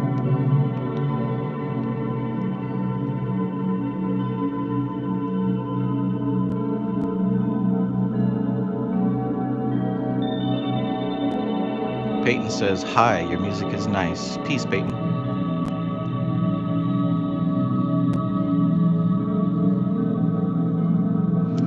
Oh, that's a good one. Anna Molly says, I learned raising my boys, the same tactic works on myself. Food rewards, specific requests, right? And also keep in mind where we get those tactics from. Most of us get them from our parents. I mean, the same way you would train a dog, except this dog is extremely intelligent.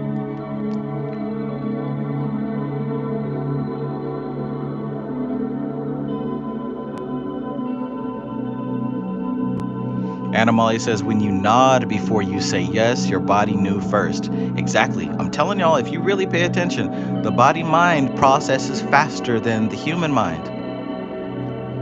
So like I said, if you're going to talk about some change and, I want to master my subconscious mind. Trav, how do we master the subconscious mind? Do you even know what you're talking about? Mastering something that is faster than you, that has more resources than you, that has more capabilities than you. You talking about mastering? Sit down and pay attention. That's what you're going to have to do to master it. Wasn't no fun. Oh, that's my favorite part. Wasn't no fun. How did that feel to you? He said, John, wasn't no fun. Louis says, Opening of the Way by Schwala de Lubix. I heard Bobby Hemmett talking about that once. Hell, I think Panic talked about that too. Okay, so this was good. This was great. We're going to do this again next Saturday evening, 8 o'clock. We're going to start with Chapter 4. We're going to make our way through. If you can get your hands on a PDF, that would be dope. If not, I got you. Also, if you look on eBay in the UK, you might be able to find yourself a copy for around 50 bucks if you want to do that. All right? So, those of you who have been patiently waiting for the Cyclomancy class last round, we will be doing it at the end of the month, most certainly, which is in like a week or two. We're getting into it. I had to get my resources back. I had to get myself right, but we're getting back into it. Cyclomancy class is still on the table. And for those of you who have already taken that class or have not, aren't interested, as I mentioned, I'm offering my Inner Light Activation class, which was originally around $200 or so. I'm placing that now in the membership because I think that is some very fundamental information for people starting out on this path, especially if you want to get into meditation, you want to build up your aura, you want to deal with building up a Merkaba, if you want to understand how the elements work, how the astral plane works, all that stuff. If you're trying to get into it, that is becoming a part of the membership here within the next couple of days. So go ahead and sign up if you're interested in learning how to do those things. All right.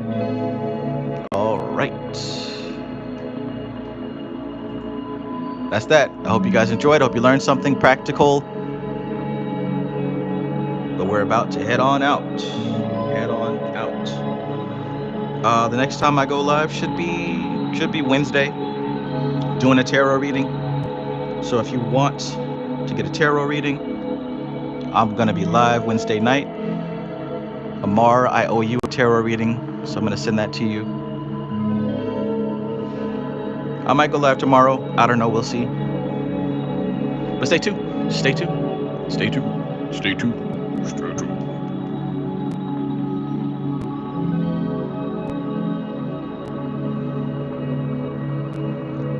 Curve 999. Peace. Always good to see you, brother. Speaking of which, man, you know, sometimes I miss when we used to have these live streams and there was like a bunch of people on. Like, we used to do that for hours. I kind of miss that sometimes. I don't know. Sometimes I think about like bringing that back. Because I used to get a whole lot of information from some of the things that you guys were doing just throughout your day, throughout your lives. So I don't know. I'm thinking about possibly bringing that back. Maybe once I start on this new diet and whatnot that I was talking about earlier, I might be more suited for it. But all right, perfect timing. I'll see you all next time. This is TK Trav, aka Travis Magus, here with LVX777. I love you all. Peace.